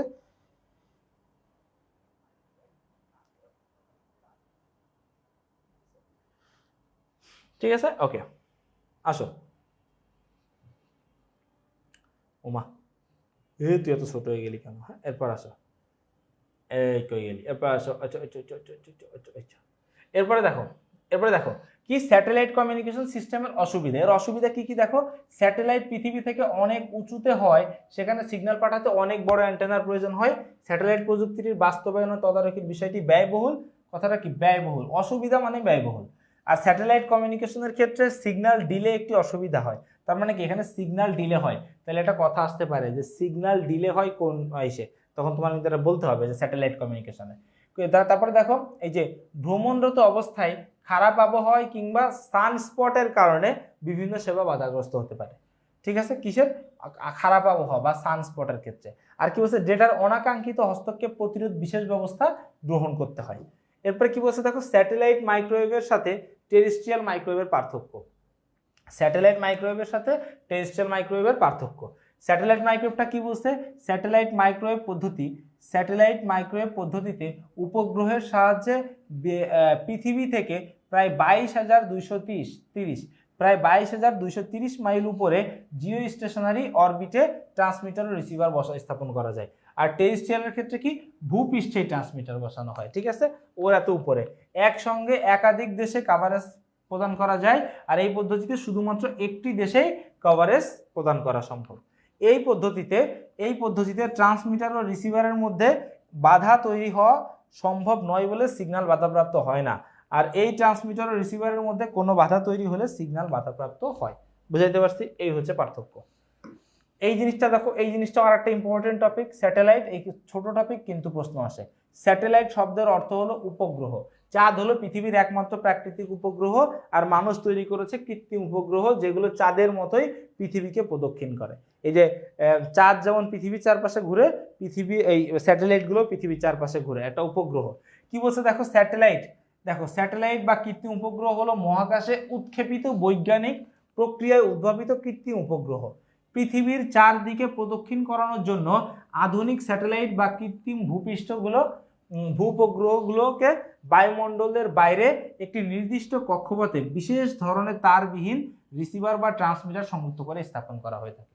তার মানে কি হতো, তারবিহীনভাবে এক ধরনের বিশেষ ট্রান্সমিটার ও রিসিভার, ও ডেটা পাঠাইতেও পারবে, ও রিসিভেও কাজ করতে পারবে। ও কি করতে, পৃথিবীর চারপাশ দিয়ে ঘুরে সারা পৃথিবীর যত খবর আছে সব কালেক্ট করতেছে। ঠিক আছে, কি বলছে দেখো, স্যাটেলাইটকে রকেট বা স্পেস শাটলের কার্গো বে এর মাধ্যমে কক্ষপথে পাঠানো হয়। ঠিক আছে, মহাকাশে প্রযুক্তি বিকশিত হওয়ার পর শত শত স্যাটেলাইট কৃত্রিম উপগ্রহ মহাকাশে উৎক্ষেপণ ও কার্যত ব্যবহৃত হচ্ছে। স্যাটেলাইটের কক্ষপথ বা অরবিটের উপর ভিত্তি করে চিহ্নিত জিওস্টেশনারি ও পোলার, এই দুই ধরনের স্যাটেলাইটের মধ্যে প্রথমটি বহুল ব্যবহৃত। তার মানে দেখো, এই যে কক্ষপথ ও অরবিটের উপর ভিত্তি করে দুই ধরনের স্যাটেলাইট হয়, একটা হচ্ছে জিও স্টেশনারি আর একটা হচ্ছে পোলার। হ্যাঁ, তাহলে স্যাটেলাইট কয় ধরনের হয়?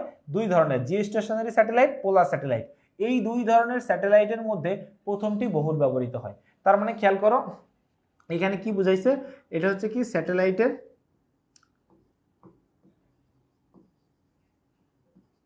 এইখানে তাহলে কি বুঝাইছে, স্যাটেলাইট প্রকারভেদ। এই লাইনটাতে কি আছে, স্যাটেলাইটের প্রকারভেদ আছে। ঠিক আছে, ব্যবহৃত।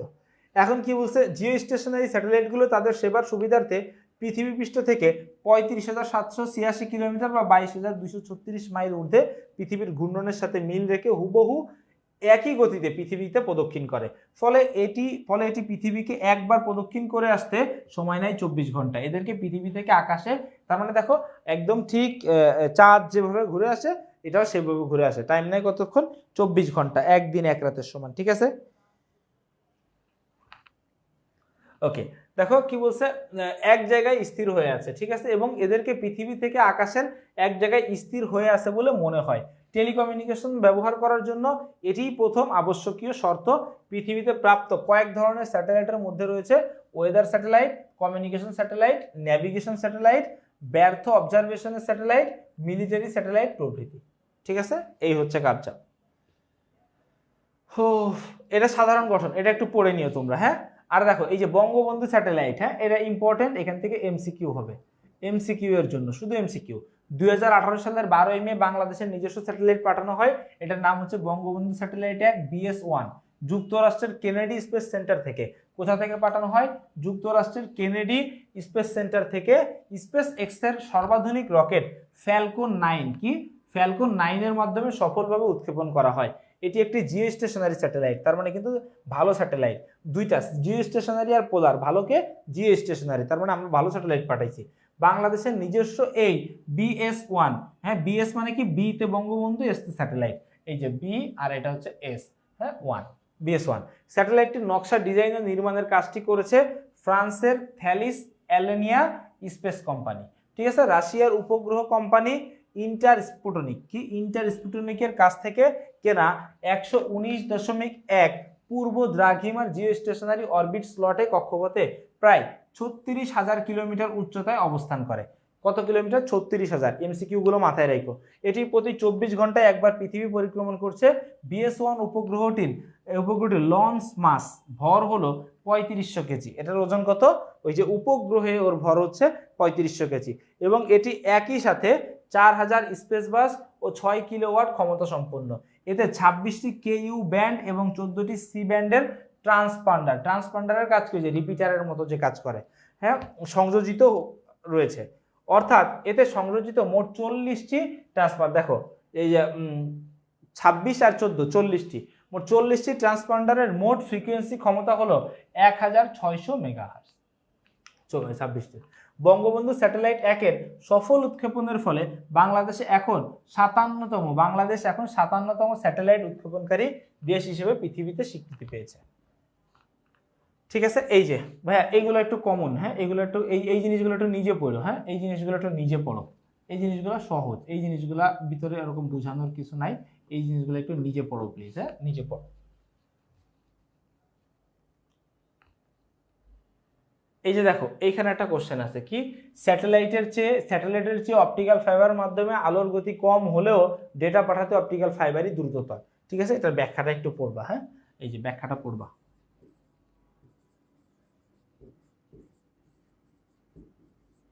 ব্যাখ্যাটা পড়বা, অবশ্যই পড়বা। এবার এখানে দেখো ইনফ্রারেডের একটা কাজ আছে। ইনফ্রারেড কাজ কি, ইনফ্রারেডের একদম এই যে সূক্ষ্ম জিনিস, হ্যাঁ এই যে রিমোট, হ্যাঁ এইটা অ্যাকচুয়ালি মোবাইলে, তোমরা বাসায় মোবাইলের ক্যামেরা ওপেন করে দেখবা, হ্যাঁ দিয়ে এখানে দিয়ে এই বাটনটা প্রেস করবা, যে কোনো বাটন প্রেস করবা, দেখবে এটার ভিতরে সূক্ষ্ম একটা লাইট জ্বলে আছে, সূক্ষ্ম একটা লাইট জ্বলে, সেই লাইটটাই হচ্ছে ইনফ্রারেড। হ্যাঁ ঠিক আছে, সূক্ষ্ম একটা লাইট জ্বলে, ওইটাই হচ্ছে কি ইনফ্রারেড। এখন দেখো কি বলতেছে, দেখো বাসা বাড়িতে টেলিভিশন, ভিসিডি প্লেয়ার, খেলনা গাড়ি, এয়ার কন্ডিশন প্রভৃতি চালানোর জন্য রিমোট কন্ট্রোল ব্যবহার করা হয়। রিমোট কন্ট্রোলের সাহায্যে মূল ডিভাইসকে এক্ষেত্রে কোনো তারবিহীন মাধ্যম দ্বারা যোগাযোগ করা হয়। এটি হলো রিমোট ব্যবহার করা হয়, এটি হলো ইনফ্রারেড নামের এক ধরনের তরঙ্গ নির্ভরযোগ্য। তাহলে দেখো রিমোট কন্ট্রোলের ক্ষেত্রে, কোথায় রিমোট কন্ট্রোলের ক্ষেত্রে ইনফ্রারেড হলো এক ধরনের ইলেকট্রোম্যাগনেটিক ওয়েভ, যার ফ্রিকোয়েন্সি সীমা হচ্ছে টেরাহার্জ হয়ে থাকে, মানে অনেক বেশি, এত বেশি ফ্রিকোয়েন্সি তুমি দেখে কুল পাবা না, এই জন্য মোবাইলের ক্যামেরা লাগবে। কি বলছে, ইলেকট্রোম্যাগনেটিক স্পেকট্রাম কত, 300 গিগাহার্জ হতে 430 টেরাহার্জ, মানে বুঝো রেডিও ওয়েভ মাইক্রোওয়েভ যেখানে যে শেষ সর্বোচ্চ সীমা ওর সেখান থেকে শুরু। ঠিক আছে, ওকে পর্যন্ত বিস্তৃত ব্যান্ডকে ইনফ্রারেড বলা হয়। খুবই কাছাকাছি ডিভাইসের মধ্যে ডেটা কমিউনিকেশন ইনফ্রারেড ব্যবহার করা হয়। 1800 শতাব্দীতে উইলিয়াম হার্শেল এই তরঙ্গ আবিষ্কার করেন, যার অবস্থান ইলেকট্রোম্যাগনেটিক স্পেকট্রাম মাইক্রোওয়েভ ও দৃশ্যমান আলোর মাঝামাঝি। ঠিক আছে, এই প্রযুক্তিতে দু প্রান্তে ট্রান্সমিটার ও রিসিভার থাকে। ঠিক আছে, ট্রান্সমিটার ও রিসিভার থাকে। সিগন্যাল ট্রান্সমিট করার জন্য এলইডি, হ্যাঁ লাইট ইমিটিং ডায়োড, এলইডি এর মাধ্যমে সম্পন্ন হয় এবং ফটোডায়োড সিগন্যাল রিসিভ বা গ্রহণ করে। ইনফ্রারেড সিগন্যালের অসুবিধা হলো এটি ঘরের দেয়াল বা শক্ত বস্তু ভেদ করে অপর প্রান্তে যেতে পারে না। তার মানে কি, এটা ঘরের দেয়াল বা শক্ত বস্তু, এই যে রিমোট, এই যে রিমোট কই গেল, ধরো এই যে রিমোটের সামনে হাত দিলে আর কাজ করে না, বা রিমোটটা বোর্ড এই টিভি যেখানে কাজ করে ওখানে হাত দিলে কি আর কাজ করে না, মানে এটা কি শক্ত জিনিস ভেদ করে যাইতে পারে না। ঠিক আছে, এবার দেখো ইনফ্রারেডের বৈশিষ্ট্য কি, দৃশ্যমান আলোর চেয়ে বেশি তরঙ্গ দৈর্ঘ্য, হ্যাঁ 700 ন্যানোমিটার থেকে 1 মিলিমিটার।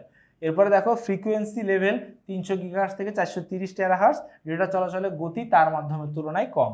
ইনফ্রারেডের ব্যবহার কি, গৃহ সামগ্রী পরিচালনা, যেমন ঘরের দরজায় বুঝবা, এই বুঝবা। এবার দেখো তার মাধ্যম, হ্যাঁ এবার এইখানে দেখো এই ছকটা নিজে পড়বা, নিজে পড়বা এই ছক, হ্যাঁ এই ছকটা নিজে পড়বা তোমরা, হ্যাঁ এই ছকটা ইম্পর্টেন্ট। হ্যাঁ এখানে দেখো তার মাধ্যম আর তারবিহীন মাধ্যমের ভিতরে কিছু পার্থক্য, কিছু কম্প্যারিজন বুঝাইছে, হ্যাঁ এই কম্প্যারিজন গুলো পড়বা। এই যে দেখো এই যে সৃজনশীল প্রশ্নের জন্য কিছু টিপস দিছে, কি সমুদ্রের তলদেশ দিয়ে বিস্তৃত যোগাযোগ এবং মাইক্রোওয়েভ যোগাযোগের পার্থক্য, তার যুক্ত ও তারবিহীন যোগাযোগের মাধ্যমে পার্থক্যকে নির্দেশ করে। দেখো সমুদ্রের তলদেশ দিয়ে বললে সেটা কি, অপটিক্যাল ফাইবার। আর এবং কি মাইক্রোওয়েভ যোগাযোগ মানে কি, যে মাইক্রোওয়েভটা, হ্যাঁ এইটার দ্বারা কি, এই যদি এই দুইটার পার্থক্য দেখাইতে বলে, হ্যাঁ যে মাইক্রোওয়েভ এবং সমুদ্রের তলদেশ, তার মানে সমুদ্রের তলদেশ হলে সেটা কি তার মাধ্যম, আর মাইক্রোওয়েভ হলে কি তার বিহীন মাধ্যম, তাহলে হইলে সেটা কি বোঝায়, তার যুক্ত ও তার বিহীন মাধ্যমের পার্থক্যকে বোঝায়। ঠিক আছে, এরপরে দেখো সাবমেরিন কেবল, হ্যাঁ এবং ওয়ানের পার্থক্য বলতেও তার যুক্ত। দেখো ওয়ানটা হচ্ছে তোমার এই যে কি জানি বলে তার বিহীন মাধ্যম, আর সাবমেরিন কেবল অপটিক্যাল ফাইবার। ঝড় বৃষ্টি বা বিরূপ আবহাওয়ার কারণে বন্ধ থাকে না এমন যোগাযোগ ব্যবস্থা সাবমেরিন কেবলের মধ্যে যোগাযোগ, এবং বিরূপ আবহাওয়ার কারণে বন্ধ থাকা যোগাযোগ ব্যবস্থা মাইক্রোওয়েভ কমিউনিকেশনকে যুক্ত করে, বুঝাই। দেখো যদি বলে ঝড় বৃষ্টিতে কোনো প্রকার কোনো বাধাগ্রস্ত হয় না, সাবমেরিন কেবল যেগুলো সমুদ্রের তল দিয়ে চলে, ঝড় বৃষ্টিতে ওর কিছু যায় আসে না। ঠিক আছে, আর ঝড় বৃষ্টিতে বাধা হয় কোনটা, সেটা হচ্ছে মাইক্রোওয়েভ স্যাটেলাইটের।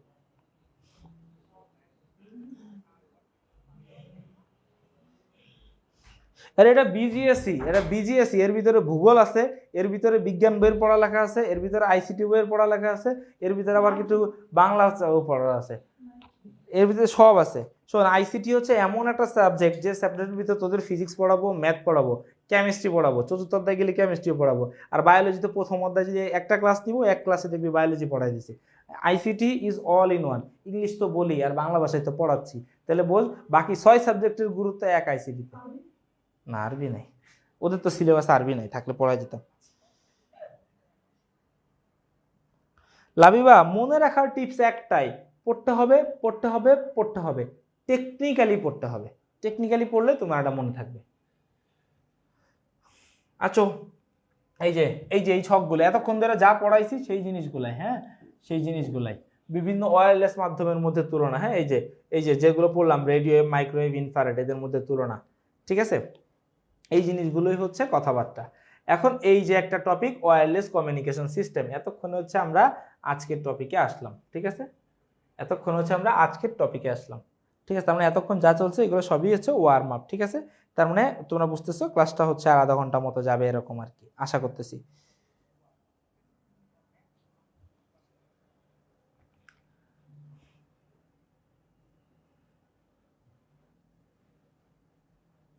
ওকে, দেখো ওয়্যারলেস কমিউনিকেশন সিস্টেমটা একটু পড়ি। দেখো, তারের মাধ্যমে নির্দিষ্ট সময় ডেটা আদান প্রদান সম্ভব। রিমোট দিয়ে টিভি, ভিসিডি বা অত্যাধুনিক কোনো খেলনাকে পরিচালনা করা হয়। ইদানিং এমন অনেক ধরনের হেডফোন রয়েছে যেগুলো মোবাইলের সাথে সংযুক্ত না থেকেই মোবাইলের যে কোনো সাউন্ডকে প্লে করতে সক্ষম। দেখো, মোবাইলের সাথে যে কোনো সাউন্ড প্লে করতে সম্ভব। এটা কি? ব্লুটুথ। কিসের মাধ্যমে? ব্লুটুথের মাধ্যমে, তাই না? ব্লুটুথ। এখন খেয়াল করো, অনেক সময় দূরবর্তী ও দুর্গম স্থানে এবং সমুদ্র উপকূলবর্তী দ্বীপসমূহে ডেটা ট্রান্সমিশনের তার মাধ্যম ব্যবহার করা সম্ভব নয়। এক্ষেত্রে তারবিহীন বা ওয়্যারলেস মাধ্যমে ডেটা আদান প্রদান করা হয়। মোবাইল ডিভাইসের মাধ্যমে ডেটা কমিউনিকেশনের ক্ষেত্রে বেতার মাধ্যম বেশি উপযোগী। কি বলছে? এই যে খেয়াল করো, কোনো প্রকার তার ব্যবহার না করে একাধিক ডিভাইসের মধ্যে ডেটা আদান প্রদান তথা যোগাযোগ করার পদ্ধতিকে ওয়্যারলেস কমিউনিকেশন সিস্টেম বলা হয়। ওয়্যারলেস কমিউনিকেশনের সাহায্যে বিশ্বের যে কোনো প্রান্তে অবস্থান করে একে অন্যের সাথে কথা বলা যায়, টেক্সট মেসেজিং, চ্যাটিং ইত্যাদি কাজ কম খরচে খুব সহজে দ্রুত করা যায়। ওয়্যারলেস মাধ্যমে ডেটাকে ইলেকট্রোম্যাগনেটিক ওয়েভ আকারে পৃথিবীর বায়ুমণ্ডলের মধ্য দিয়ে সঞ্চালন করা হয়। ওয়্যারলেস কমিউনিকেশন নেটওয়ার্কের ব্যাপ্তি কয়েক মিটার থেকে কয়েক হাজার কিলোমিটার পর্যন্ত হতে পারে। ওয়্যারলেস কমিউনিকেশনের বিভিন্ন ধরনের ফিক্সড, মোবাইল এবং portable two way radio, cellular telephone সমূহ পার্সোনালাইজ জায়গায় বুগিঝুগি আছে কিছু, এসব বুগিঝুগি পড়ে লাভ নেই। এই যে হ্যাঁ, বুগিঝুগি পড়ে লাভ নেই। এখানে আসো, আমি মূল কি পয়েন্ট কিছু পড়াই। হ্যাঁ, এইসব পড়ে টাইম নষ্ট করার দরকার নেই। তোমরা কি করবা? এই যে ওয়্যারলেস এর প্রয়োজনীয়তাটা পড়বা। হ্যাঁ, এই পয়েন্টগুলা পড়বা, নিজে পড়বা, পড়লেই বুঝবা। ইজি, হ্যাঁ ইজি, এই টপিকগুলো একদম ইজি, নিজে পড়বা, ঠিক আছে? এও তোমরা পারবা। এইখানে আসো, এই যে আমি যেখান থেকে পড়াবো আমরা আর কি, হ্যাঁ যেখান থেকে পড়াবো, এই যে দেখো ব্লুটুথ থেকে। হ্যাঁ, দেখো ওয়্যারলেস প্রযুক্তির তিনটা মূল জিনিস আছে, সেটা হচ্ছে Bluetooth, wifi, WiMAX. Bluetooth, wifi, WiMAX, আরটা হচ্ছে মোবাইল যোগাযোগ মাধ্যম। এই চারটা জিনিস নিয়ে তোমাদের বই আলোচনা আছে, ঠিক আছে? এই চারটা জিনিস নিয়ে আমরা এখন আলোচনা করব,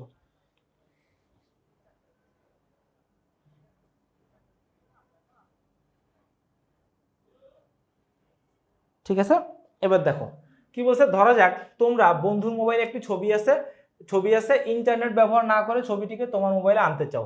এক্ষেত্রে যদি উভয়ের মোবাইলে ব্লুটুথ থাকে, তাহলে ব্লুটুথ ব্যবহার করে ছবিটিকে টেলিকম ভেন্ডর কোম্পানি এরিকসন দেখো, এই ব্লুটুথটা আবিষ্কার করছে কি? Telecom vendor company. একটা টেলিকম ভেন্ডর কোম্পানি কি আবিষ্কার করছে? এটা এমসিকিউ আসে, খুব বেশি আসে। টেলিকম ভেন্ডর কোম্পানি এরিকসন কিন্তু একটা কোম্পানির নাম। 1994 সালে এটি উদ্ভাবন করেন, ঠিক আছে? দেখো, ডেনমার্কের রাজা হ্যারোল্ড ব্লুটুথের নামানুসারে ব্লুটুথের নামকরণ করা হয়েছে। এখন দেখো, এই ব্লুটুথের নামকরণের ক্ষেত্রে আমি তোমাদের একটা জিনিস একটু বুঝাই। হ্যাঁ, একটা নোটে আসি, একটা গল্প শোনো। ব্লুটুথের এখন লোগোটা কেমন? এই খেয়াল করো, কই গেলি? তোমরা একটা জিনিস আমি তোমাদেরকে একটু দেখাই, হ্যাঁ ঠান্ডা মাথায়, একটু সময় লাগবে, 1-2 মিনিট, হ্যাঁ একটু দেখো। আমি তোমাদেরকে ব্লুটুথের লোগোটা একটু আনি।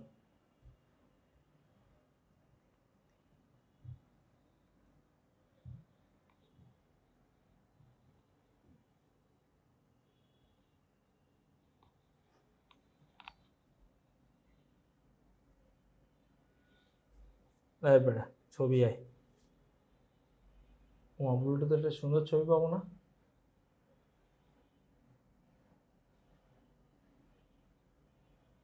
সেভ ইমেজ, ডাউনলোডস এর ভিতরে নাম। হ্যাঁ, এবার খেয়াল করো, নোটে এসে আমি তোমাদেরকে একটু বুঝাই।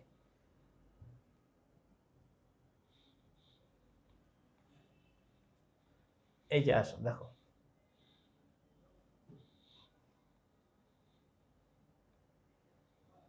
এই যে দেখো, এই যে কি ব্লুটুথের লোগো না? এই যে ব্লুটুথের লোগোটা, হ্যাঁ খেয়াল করো, তোমরা কি জানো এই ব্লুটুথের এই লোগোটা কিভাবে হয়েছে? সিফাতুল, ওইখানে থাকলে তো জানবাই, ঠিক আছে? এবার দেখো, ব্লুটুথের আমি তোমাদের একটা জিনিস বলি, এই ব্লুটুথের আবিষ্কারটা শোনো। এই ব্লুটুথটা যে নামকরণ করা হয়েছে কার নাম অনুসারে? তার নাম অনুসারে হচ্ছে, তার নামটা হচ্ছে কি দেখো, তার নাম অনুসারে, কার নাম অনুসারে তার নামটা হচ্ছে কি Herald Bluetooth. Herald Bluetooth, Herald Bluetooth, Herald Bluetooth কেন তার নাম অনুসারে এটা কেন করা হইলো? সে তো দেখো এটা যখন আবিষ্কার হয়েছে, কই গেল এই এটা যখন আবিষ্কার হয়েছে, এটা আবিষ্কার হয়েছে কখন? এই যে দেখো, এটা আবিষ্কার হয়েছে 1994 সালে। তখন কিন্তু হ্যারাল্ড ব্লুটুথ জীবিত ছিল না, তখন কিন্তু হ্যারাল্ড ব্লুটুথ জীবিত ছিল না, কিন্তু তারপরেও কেন তার নাম অনুসারে এটা দেওয়া হয়েছে? দেখো এটা হচ্ছে ডেনমার্কে, হ্যারাল্ড ব্লুটুথ ছিল ডেনমার্কের একটা রাজা। কি ডেনমার্কের একটা রাজা, উনি একটা কাজ করছিল, সেটা কি করছিল জানো? ওইখানে হচ্ছে পাশাপাশি দুইটা রাষ্ট্রের, রাষ্ট্র ঠিক না, দুইটা জাতি, তো দুইটা জাতির মধ্যে কখনোই মিল হইতো না, কখনোই মিল হইতো না। ওই দুইটা আলাদা রাজ্য হিসেবে থাকতো, একই দেশের কিন্তু দুইটা আলাদা রাজ্য হিসেবে থাকতো, কখনোই তাদের কারোর ভিতরে কোনো বনিবনা হইতো না। তো এই তাদের ভিতরে একটা সম্পর্ক স্থাপন করছিল হচ্ছে এই হ্যারাল্ড ব্লুটুথ। সে কি করছিল দেখো, দুইটা ইসের ভিতরে একটা কানেক্টিভিটি, একটা কানেকশন, একটা সংযোগ দিছিল। এই যে দুইটা ডিভাইসে, দুইটা জাতির ভিতরে সে একটা সংযোগ দিছে। এবং দেখো এই ব্লুটুথটা কি করে, ব্লুটুথের কাজ কি? ব্লুটুথের কাজ কি? দুইটা ডিভাইসকে কাছাকাছি আনা, দুইটা জিনিসের ভিতরে কি কমিউনিকেশনটা বাড়ানো। তো যেহেতু দুইটা জিনিসের ভিতরে এইটাও কমিউনিকেশন আনে, আর হ্যারাল্ড ব্লুটুথ দুইটা জাতির ভিতরে একটা রিলেশন করছিল, তাই তার নাম অনুসারে এটার নাম দেওয়া হয়েছে ব্লুটুথ। এমনকি তোমরা জানো এই যে লোগোটা বানানো না, এই লোগোটাও বানানো তার নাম অনুসারে বানানো। কিভাবে দেখো, এই লোগোটার ভিতরে কিভাবে তার নাম আছে এটা একটু আমি তোমাদেরকে দেখাই। দেখো এই যে খেয়াল করো, এই যে হ্যারাল্ড, হ্যাঁ তখনকার সময়ে, কই গেল, এই দেখো আমি তোমাদেরকে একটু দেখাই। তখনকার সময়ে, তখনকার সময়ে হ্যারাল্ড, তখনকার সময়ে এইচ লেখা হইতো এইভাবে, তখনকার সময়ে, এই সোজা হ, তখনকার সময়ে এইচ লেখা হইতো এইভাবে, একদম এই, এই যে হ্যাঁ এইটা হচ্ছে এইচ লেখা হইতো। তখনকার সময় কি হইতো, এইভাবে হচ্ছে এইচটা লেখা হইতো। এই কই গেল, এই যে এইচ লেখা হইতো এইভাবে তখনকার সময়ে। আর এই যে ব্লুটুথ লেখা হইতো কেমনে দেখো, এটা ছিল এইচ, আর এটা ছিল হচ্ছে ওদের বি। এটা ছিল কি, এই যে এখন যেটা লিখতেছি এটা হচ্ছে ওদের বি, এই সোজা, হ্যাঁ এই যে,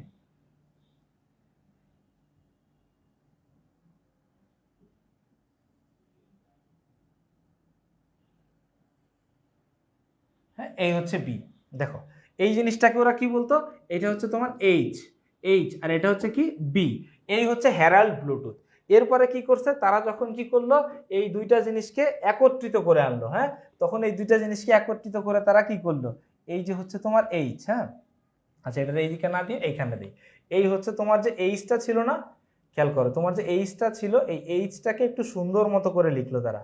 এই যে দেখো, এই যে দেখো হয়ে গেল, ওই মারবো, এই হ্যাঁ এই যে এই দাগটাকে তারা একটু ছোট করলো। এই দাগগুলোকে তারা কি করলো, এই মেইন যে মাঝখানের যে দাগটা, এইচ এর যে দাগটা, এই দাগটা থেকে একটু ছোট করছে, হ্যাঁ খেয়াল করো এইচ এর দাগটা থেকে একটু ছোট করছে। কই গেল ওমা, এই এইচ এর দাগটা আর একটু বড় হবে, হ্যাঁ এই, এই দাগটাকে একটু বড় করছে তারা।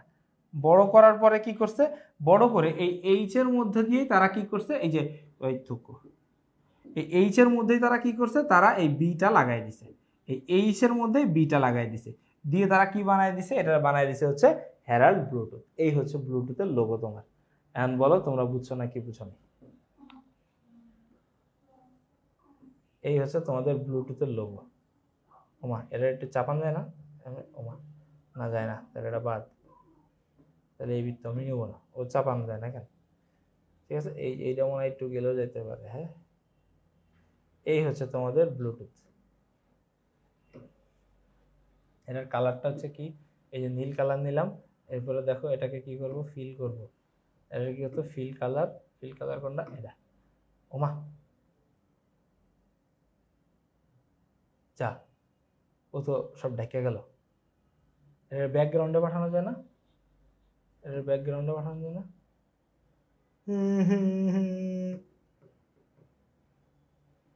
আচ্ছা, ফিল করলাম না। হ্যাঁ, তাহলে দেখো এটা কি হয়ে গেল, এই হচ্ছে ব্লুটুথের লোগো। এখন বলো এই ব্লুটুথের লোগো কি বুঝছো?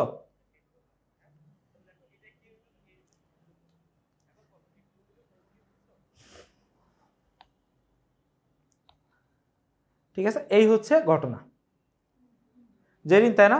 আসলে কি করব এর ভিতরে, এই এই এই রস কষিন একটা অধ্যায়ের ভিতরে রস আনাটা খুব টাফ।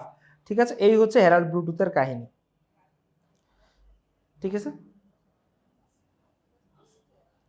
ঠিক আছে, এই হচ্ছে ব্লুটুথের ঘটনা। ঠিক আছে, এর রাত কি বুঝছো? কি বুঝছো? এই মেয়ে, তুমি তো নামাজ পড়তেছিলে, তুমি বুঝছো কেমনে? হ্যাঁ, কুইক না, এই যে এই ব্লুটুথের লোগো কেমনে এসেছে তুমি বুঝছো? থাবুর দিমাগটা বেড়া। ও সরি, আমার ভুল হয়ে গেছে, শালা কোন চাপা বাজার এলাকায় আসলাম। এখন দেখো, এবার দেখো ব্লুটুথ কি বললো, বলছে ব্লুটুথ হলো স্বল্প দূরত্বের, মানে 10 মিটার বা 33 ফিটের কাছাকাছি ভেতরে বিনা খরচে ডেটা আদান প্রদানের জন্য বহুল প্রচলিত ওয়্যারলেস প্রযুক্তি। ব্লুটুথের সাহায্যে বিনা খরচে স্বল্প দূরত্বে অত্যাধুনিক আধুনিক প্রায় সকল ডিভাইসে ব্যক্তিগতভাবে ডেটা আদান প্রদান করা যায়। দেখো এখানে কি বলছে, এই ব্লুটুথটা হচ্ছে ওয়্যারলেস, আর ও যে নেটওয়ার্ক ইউজ করে তার নাম হচ্ছে WPAN। ডাব্লু মানে ওয়্যারলেস, আর এই যে প্যান, প্যান কি, প্যান মানে হচ্ছে পার্সোনাল। প্যান মানে হচ্ছে কি, personal area network. Personal area network, এই জিনিসটা হচ্ছে, এই যে তোমাদের নেক্সট ক্লাসে আসতে পারে নেটওয়ার্ক জিনিসটা, পার্সোনাল এরিয়া নেটওয়ার্ক। এখানে আরেকটা জিনিস খেয়াল রাখো, এই যে এই জিনিসটা মনে রাখবা, ব্লুটুথের প্রযুক্তিগত IEEE 802.15। এখানে IEEE এটা হচ্ছে একটা প্রতিষ্ঠানের নাম, যারা কি করে, এই যে বিভিন্ন প্রযুক্তি যে আবিষ্কার হয় এদেরকে সার্টিফাইড করে। ঠিক আছে, একটু গুগলে সার্চ করো IEEEটা। এখন খেয়াল করো, এই যে ব্লুটুথ, ব্লুটুথ প্রযুক্তির মাধ্যমে যে নেটওয়ার্ক তৈরি হয় তাকে কি বলা হয়, পিকোনেট বলে। হ্যাঁ, ব্লুটুথের মাধ্যমে যে নেটওয়ার্ক তৈরি হয় তাকে কি বলা হয়, পিকোনেট বলা হয়। আবার খেয়াল করো, এই যে দেখো দুটি পাশাপাশি পিকোনেট একটি সাধারণ স্লেভ নোডের মাধ্যমে যুক্ত হলে এই দুটি পিকোনেটকে একসাথে কি বলা হয়, স্ক্যাটার নেট। ঘটনাটা বুঝছো, ব্লুটুথের মাধ্যমে যে নেটওয়ার্কটা তৈরি হয় তাকে কি বলা হয়, পিকোনেট। আবার পাশাপাশি দুইটা পিকোনেট যদি একটা কমন ডিভাইসের মাধ্যমে কানেক্ট হয় তখন সেটাকে বলা হয় হচ্ছে স্ক্যাটার নেট। ঠিক আছে, এই হচ্ছে ব্লুটুথের কাজ। এবার দেখো ব্লুটুথের ব্যবহার তোমরা একটু বাসায় পড়বা, এগুলো তোমরা জানো। এই যে ব্লুটুথের বৈশিষ্ট্য, সুবিধা, অসুবিধা, এইগুলার ভাইয়া এইগুলা পড়ায় কি তোমরা কি চাও আমি ক্লাসটা অনেক লেংদি করি? করার দরকার নেই। ঠিক আছে, ওকে। এখানে দেখো এই যে অনেকের এইখানে ইয়ে দেওয়া আছে, তোমার হচ্ছে চার্ট দেওয়া আছে, হ্যাঁ, যাতে স্ট্যান্ডার্ড, এই যে স্ট্যান্ডার্ড গুলো দেওয়া আছে, হাব, সুইচ, রাউটার, এদের সবার একই। হ্যাঁ, দেখো টোকেন রিং একই, ল্যান। মূলত এখান থেকে ইম্পর্টেন্ট হচ্ছে কি কি, এই যে ওয়াইফাই, ব্লুটুথ আর ওয়াইম্যাক্স। হ্যাঁ, এই তিনটা সব থেকে বেশি আসে। ঠিক আছে, এই তিনটাই তোমাদের বইয়ে আছে। দেখো ব্লুটুথ পরে গেলে তাহলে এরপরে কি আসে, ওয়াইফাই। ওয়াইফাই এর ফুল মিনিং কি দেখো, ওয়্যারলেস ফিডেলিটি। যারা যারা বাসায় ওয়াইফাই ইউজ করো কিন্তু ওয়াইফাই এর ফুল মিনিং এতদিন জানতা না বা কোনোদিন গুগলে সার্চ করে দেখো নাই, তারা সবাই নিজ দায়িত্বে আমার নামে গালে একটা করে চড় মেরে দাও। হ্যাঁ, তুই জানতি ওয়াইফাই এর ফুল মিনিং? আরে রাজ ভালো ছেলে বুঝছো, বাধ্যগত ছেলে। আমি খেলে ওর দিক তাকাইছি, ও ঠাস করে একটা বসিয়ে দিয়েছে নিজের গালে। ও জানতো না ওয়াইফাই এর ফুল মিনিং। ঠিক আছে,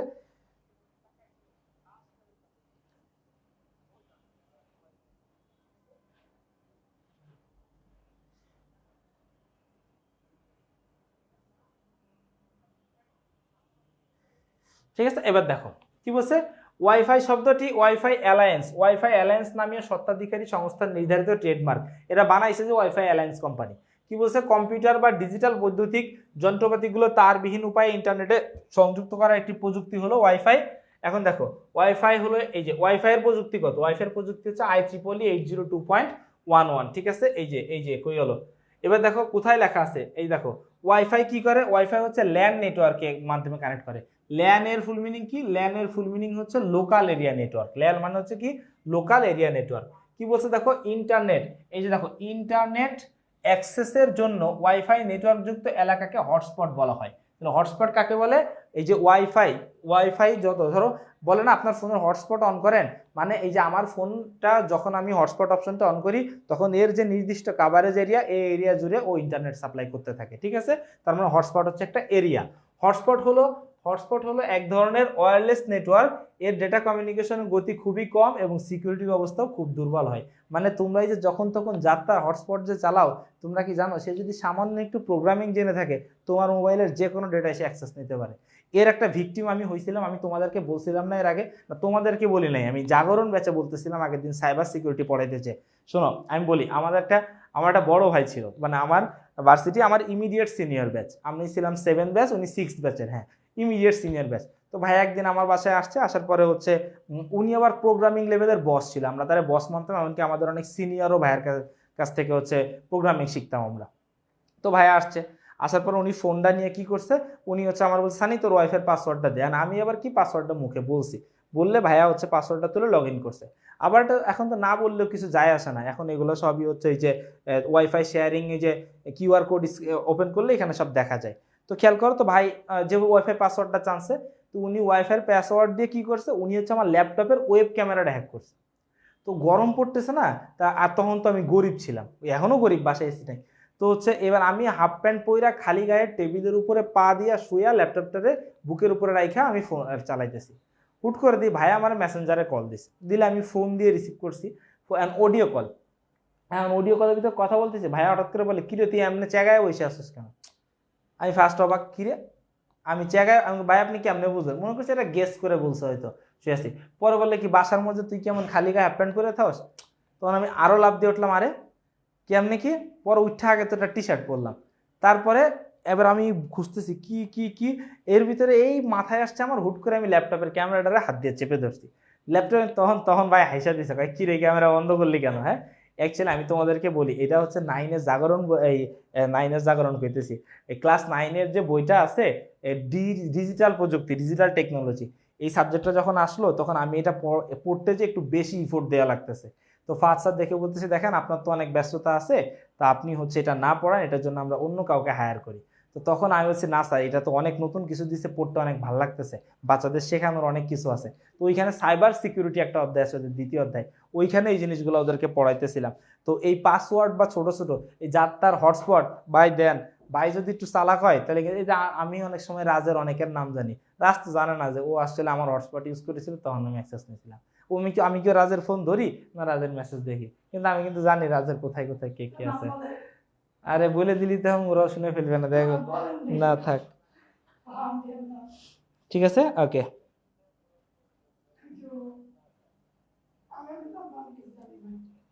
ঠিক আছে এবার আসো, কি বলছে দেখো ওয়াইফাই এর বৈশিষ্ট্য বা সুবিধা।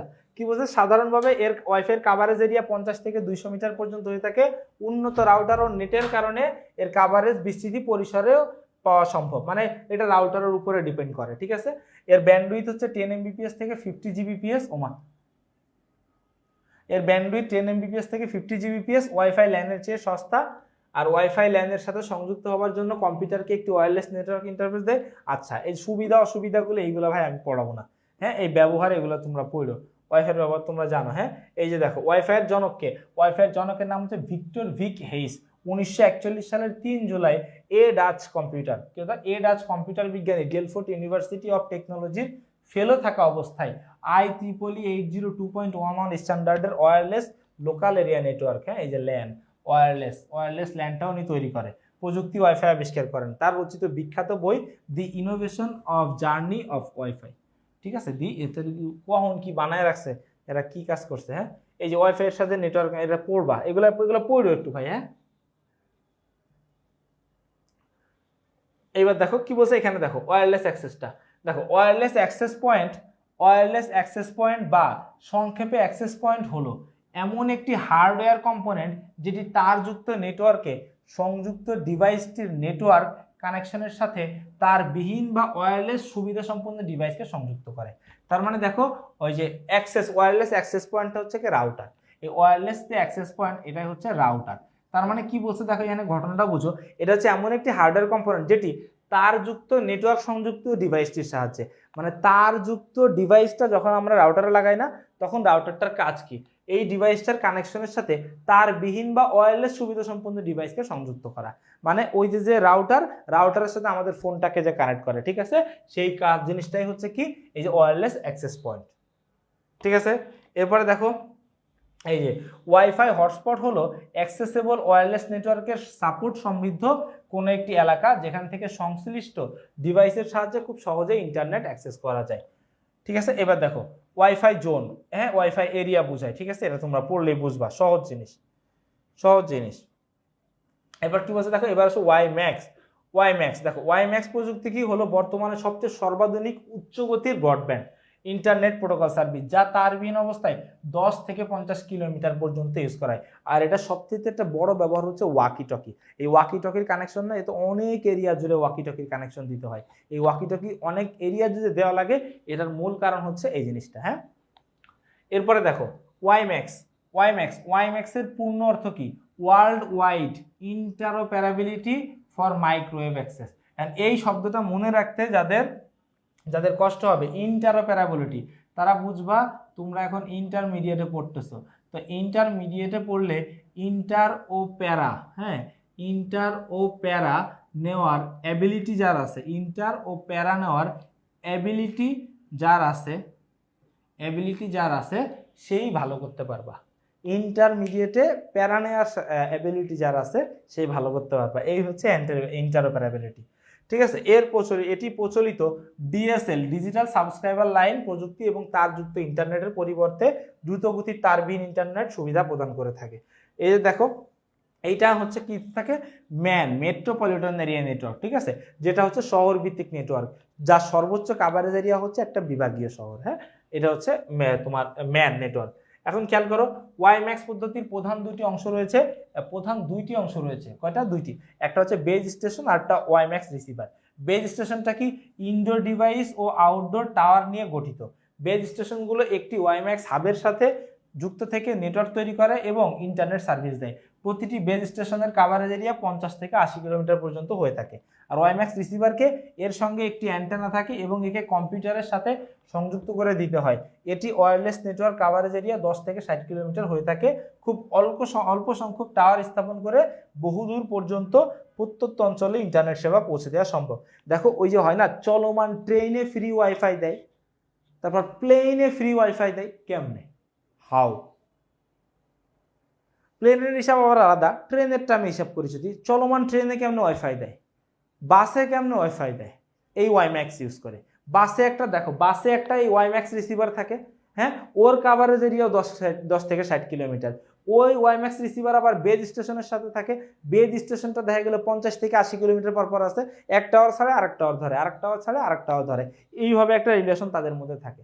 এই রিলেশনের ভিতর রাখতেই তারা এই জায়গায় চলে যায়। ঠিক আছে, এরপরে দেখো ওয়াইম্যাক্স এর বৈশিষ্ট্য সোনাইরা পড়বি তোরা, ওয়াইম্যাক্স এর প্রাপ্ত সার্ভিস সমূহ তোরা পড়বি, এইগুলা মূল ইস্যু না। আর এই যে তিনটার একসাথে তুলনা, এই চারটা পড়লে আর কিছু লাগবে না। হ্যাঁ, নিজে দেখো, এই মারবো কিন্তু,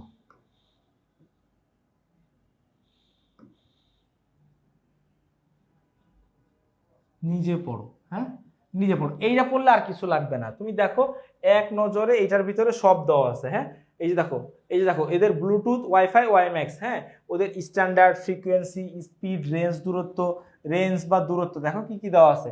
ওদের রেঞ্জ বা দূরত্ব, ট্রান্সমিশন মোড, ব্যয়, ব্যবহার, নেটওয়ার্ক টাইপ, সুবিধা অসুবিধা, লাইসেন্স সব লেখা আছে। এইটি পড়লে আর তোমার কিছু লাগবে না, এই পর্যন্ত পড়লে তোমার আর কিছু লাগবে না। ঠিক আছে, এবার অসুবিধাটা পড়বা। ঠিক আছে, এই পর্যন্ত পড়লে মনে করো যে তোমার এটা কাপছাপ। ঠিক আছে, আর 10 মিনিট সর্বোচ্চ, কৃষ্ণা, আর 10 মিনিট সর্বোচ্চ।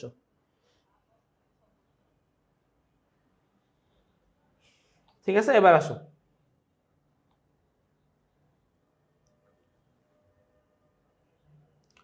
এবার দেখো, এবার একটা সহজ কিন্তু ইম্পর্টেন্ট টপিক। হ্যাঁ, সেটা হচ্ছে দেখো এই যে মোবাইল যোগাযোগ। ঠিক আছে, এই তুই দাগ হচ্ছিস কি?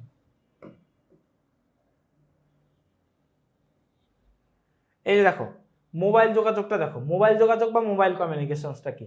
একাধিক চলনশীল ডিভাইস অথবা একটি চলনশীল ও অন্যটি স্থির ডিভাইস, একটা ধর দুইটাই চলন বা একটা চলন আর একটা স্থির এমন ডিভাইসের মধ্যে ডেটা তথ্য আদান প্রদানের জন্য ব্যবহৃত কমিউনিকেশন সিস্টেমকে মোবাইল কমিউনিকেশন সিস্টেম বলে। যেমন ধরো আমাদের বলে না মোবাইল কোড, হ্যাঁ মোবাইল কোড বলে না, মোবাইল মানে এটাকে অ্যাকচুয়ালি বলা হয় মুভএবল, ঠিক আছে, যেটাকে চলমান রানিং অবস্থায়। মোবাইল কোড কি, মোবাইল কোড যেখানে সেখানে বসতে পারে, ম্যাজিস্ট্রেট যেখানে বসবে চেয়ার নিয়ে বসবে সেটা একটা কোড হয়ে যাবে, ঠিক আছে। তো এইটা হচ্ছে কি, ধরো দুইটা ডিভাইসই চলমান থাকতে পারে বা একটা স্থির একটা চলমান থাকতে পারে, এরকম দুইটা জিনিসের ভিতরে যখন যে কমিউনিকেশন হবে তাকে আমরা মোবাইল বলবো। টেলিফোন আর মোবাইলের ভিতরে পার্থক্য কি, টেলিফোনটা তো স্থির একটা নির্দিষ্ট এরিয়ার ভিতরে থাকা লাগে, ও তো তার থেকে সরাইলে কাজ করে না, কিন্তু মোবাইল যেখানে খুশি সেখানে নিয়ে যাওয়া যায়, ঠিক আছে। এই হচ্ছে মোবাইল আর এটার ভিতরে কাজ। হ্যাঁ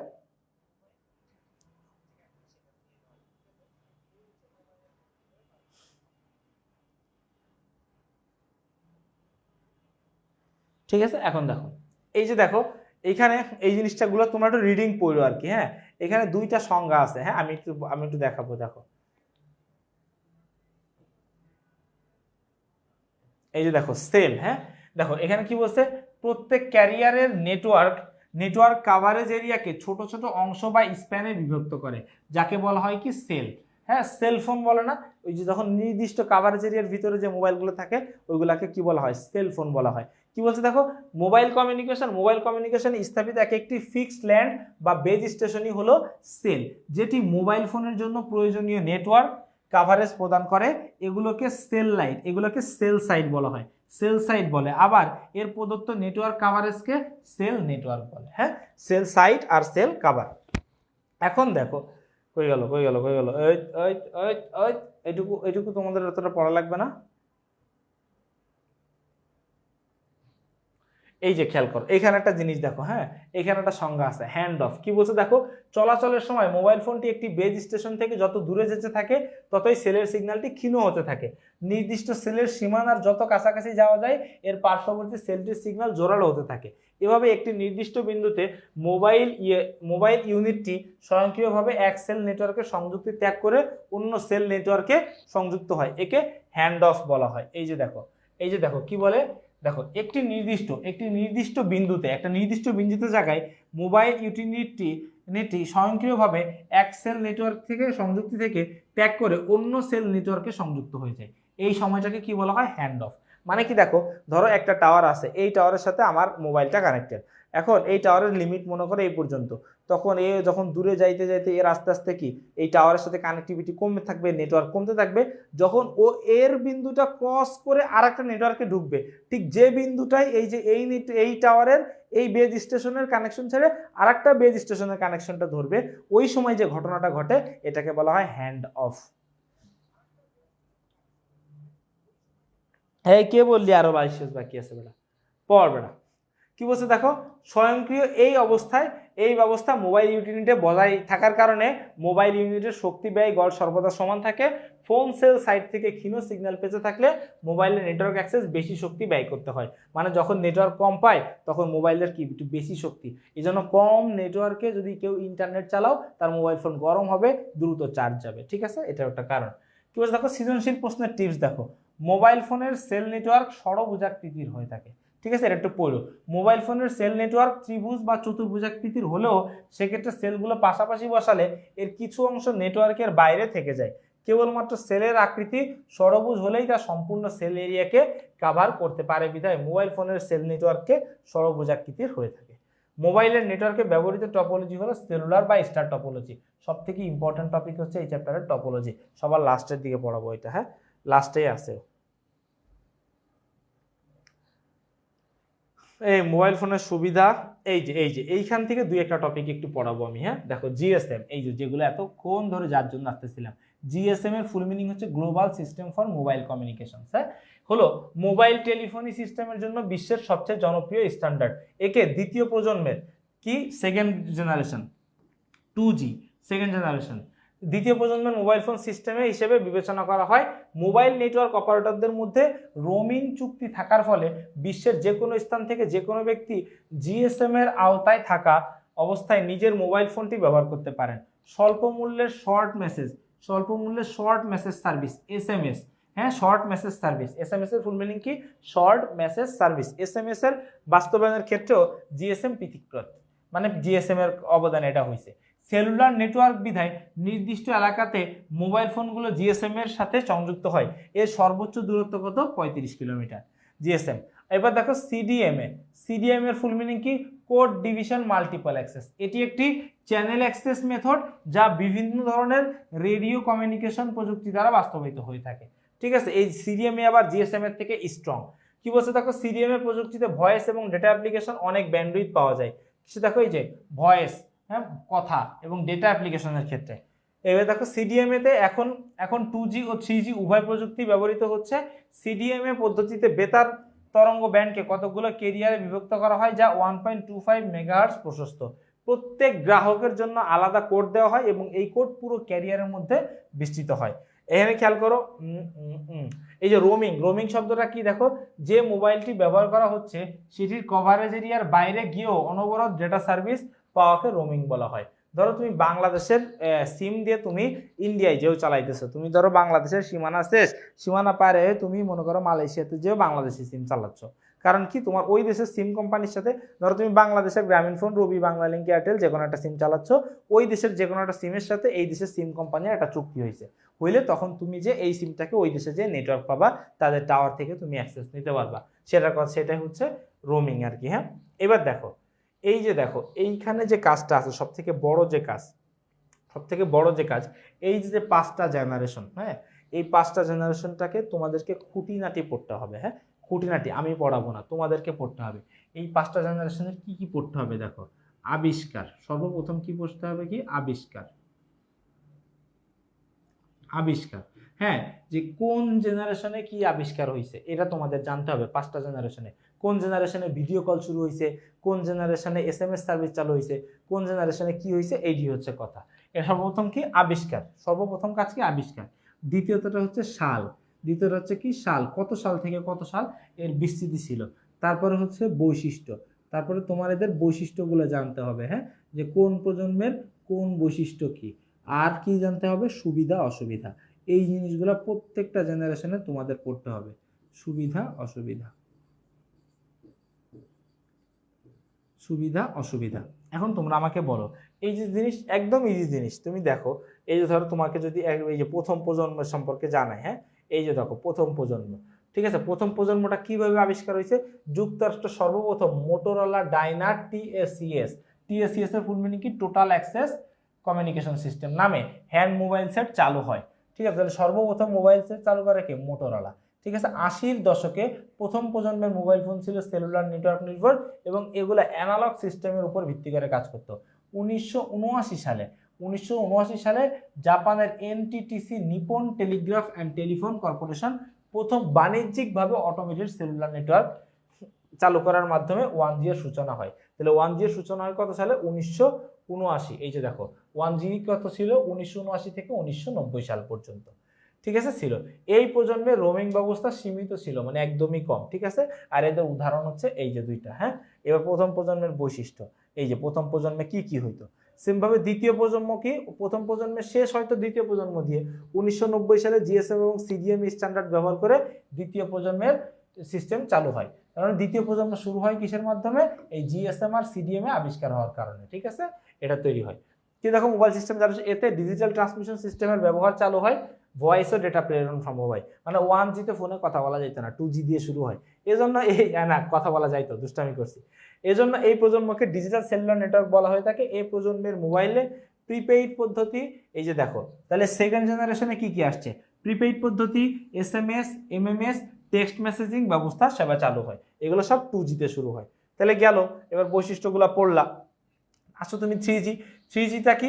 2001 সালে জাপানে এনটিটি ডোকোমো, হ্যাঁ, WCDMA প্রযুক্তি ব্যবহার করে। দেখো সিডিএম এর উপরে আবার WCDMA লাগাইছে। হ্যাঁ, WCDMA এটা কি? এই যে দেখো, এই হচ্ছে সিডিএমএ। হ্যাঁ, আগের জিনিসটা কোড ডিভিশন মাল্টিপল অ্যাক্সেস, আর ওর সাথে কি করছে? ওয়াইড ব্যান্ডটা যুক্ত করছে। ঠিক আছে, এইটা যুক্ত করা প্রযুক্তি ব্যবহার করে 3G নেটওয়ার্ক চালু করে। এই দশকে 3G প্রযুক্তির mobile telephony communications protocol high speed downlink packet access, হ্যাঁ, HSDPA, হাই স্পিড, এই ফুল মিনিং গুলা পড়লো। ফলে তৃতীয় প্রজন্মটি ভাগ হয়ে 3.5G, দেখো এই যে 3.5G হয়েছিল 3G প্লাস বা টার্বো 3G নামেও পরিচিত। টার্বোটা যদিও বাংলাদেশে আসে না, 3.5G আর এটা আসছিল। এটা দেখো এই প্রজন্মে ইন্টারনেট ই কমার্স, এই প্রজন্মে কি করছে দেখো, এই প্রজন্মে ইন্টারনেট ই কমার্স, হ্যাঁ মোবাইল ব্যাংকিং, এই যে ভিডিও কল, এটা সবচেয়ে ইম্পর্টেন্ট, ভিডিও কল করানো 3G-তে, হ্যাঁ তারপর FOMC freedom of multiple access ইত্যাদি ব্যবস্থা চালু হয়। এরপরে এর বৈশিষ্ট্যগুলো পড়লা, হ্যাঁ এর বৈশিষ্ট্য পড়লা, এর সুবিধা অসুবিধা পড়লা। এখানে দেখো একটা প্রশ্ন হ্যাঁ আসে, হ্যাঁ যে তৃতীয় প্রজন্মের মোবাইল ফোনের সাহায্যে ইন্টারনেট ব্রাউজিং কিভাবে সম্ভব, অসুবিধা পড়বা। চতুর্থ প্রজন্মটা কি, চতুর্থ প্রজন্ম 2009 থেকে 2020 সাল, এখানে কি ভালো মানের 3G কভারেজের অভাব থেকেই শুরু হয় চতুর্থ প্রজন্মের প্রযুক্তি নিয়ে গবেষণা। এর গতি কত দেখো 100 Mbps, ঠিক আছে, ডেটা স্থানান্তরের, এবং স্থির ডিভাইসের ক্ষেত্রে 1 Gbps পর্যন্ত হতে পারে, মানে এর ব্যান্ডউইথ সর্বপ্রথম বাড়ছে। 4G-তে প্রযুক্তি LTE লং টার্ম এভলিউশন, ঠিক আছে, যে কাছাকাছি ডিভাইস আনলে যে ডেটা শেয়ার করে, স্ট্যান্ডার্ডের NFC-র মতো আর কি, হ্যাঁ স্ট্যান্ডার্ডের কাজ করে থাকে। 4G প্রযুক্তিটির গতি 3G এর চেয়ে 50 গুণ বেশি। মোবাইলের web access, video conferencing, IP telephone, দেখো এটা এইখানে কি আছে, মোবাইলের web access, video conferencing, IP telephone, 3D TV, high definition mobile TV, gaming services ইত্যাদি ক্ষেত্রে এই প্রযুক্তি প্রয়োগ করা হয়। খেয়াল করো ভিডিও কনফারেন্সিং আর ভিডিও কল ছিল 3G-তে আর ভিডিও কনফারেন্সিং 4G-তে। বৈশিষ্ট্য, পঞ্চম প্রজন্ম যেটা এখনো আছে, 2020 থেকে শুরু হয়ে শেষ নাই, 5G বা পঞ্চম পজিশনে এখন আছে। এইটা হচ্ছে ওয়ার্ল্ড ওয়াইড ওয়্যারলেস অ্যাক্সেস, হ্যাঁ WWW যে নামটা, এই নামে পরিচিত, ঠিক আছে, এর কোনো শেষ নাই, ঠিক আছে। এটার মাধ্যমে 4K ভিডিও, মানে ভিডিও সাইজ এত উপভোগ করা যায়, এই হচ্ছে 5G এর ঘটনা। আর এই যে চার্টটা, এই যে চার্টটা, হ্যাঁ এক ঝলকে সব, কি এক ঝলকে সব, এক ঝলকে সব তোমরা এখানে পাওয়া যাবে, ঠিক আছে, যে কোন সালে কে আবিষ্কার করছে, কার ব্যান্ডউইথ কত, এই যে 5টা প্রজন্মের, ঠিক আছে। এই হচ্ছে তোমাদের টোটাল পড়ালেখা, ঠিক আছে, এই হচ্ছে তোমাদের টোটাল পড়ালেখা গেল, ঠিক আছে। এই হচ্ছে তোমাদের টোটাল পড়ালেখা। তাহলে একটা জিনিস আমি তোমাদেরকে বলি, এই জিনিসগুলো তোমাদের একটু মাথায় রাখতে হবে, এইগুলো তোমরা পড়বা। নেক্সট ক্লাসে নেটওয়ার্ক থেকে আমরা পড়ালেখা শুরু করবো, ঠিক আছে, ওই দিন আমরা বইয়ের পিডিএফটা আনবো। এখন তোমরা আমাকে একটা জিনিস বলো, যে স্লাইডে ইনফরমেশন কম থাকে, স্লাইডে কম্পারেটিভলি ইনফরমেশন কম থাকে, বইয়ের পিডিএফে বেশি থাকে। তোমরা আমাকে বলো এই থিওরি চ্যাপ্টারটা তোমরা কি বই পড়তে চাও নাকি স্লাইড পড়তে চাও? তোমাদের এখনের কথার উপরে ভিত্তি করে আমি নেক্সট ক্লাসে দাঁড়াবো। এখন একটু আমার এটা বলো। শেষ শেষ, আর নাই আর নাই, শেষ শেষ।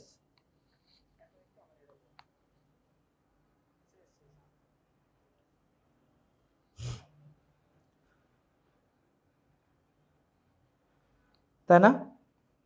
হ্যাঁ পিডিএফ দিব এখনই, এই পিডিএফটা আমি দিব, লেকচার ফোন নামে এই পিডিএফটা আমি আপলোড করতেছি, ঠিক আছে, লেকচার ফোন নামে তোমরা পাবা এই চ্যাপ্টারের, এই সেকেন্ড চ্যাপ্টারের লেকচার 4। বই পড়ানোটাই ভালো না? বই, রাইট, ওকে, তাহলে বই নিয়েই দেখা হবে। তোমরা সুস্থ থাকো, একটু রেস্ট নাও। 9টা 20 বাজে, 40 মিনিট পরে সাকিবের ক্লাস আছে। তোমরা হচ্ছে বাংলা ক্লাসের জন্য রেডি থাকো, সুস্থ থাকো, সুন্দর থাকো, আর বেশি করে পানি খেও। আল্লাহ হাফেজ।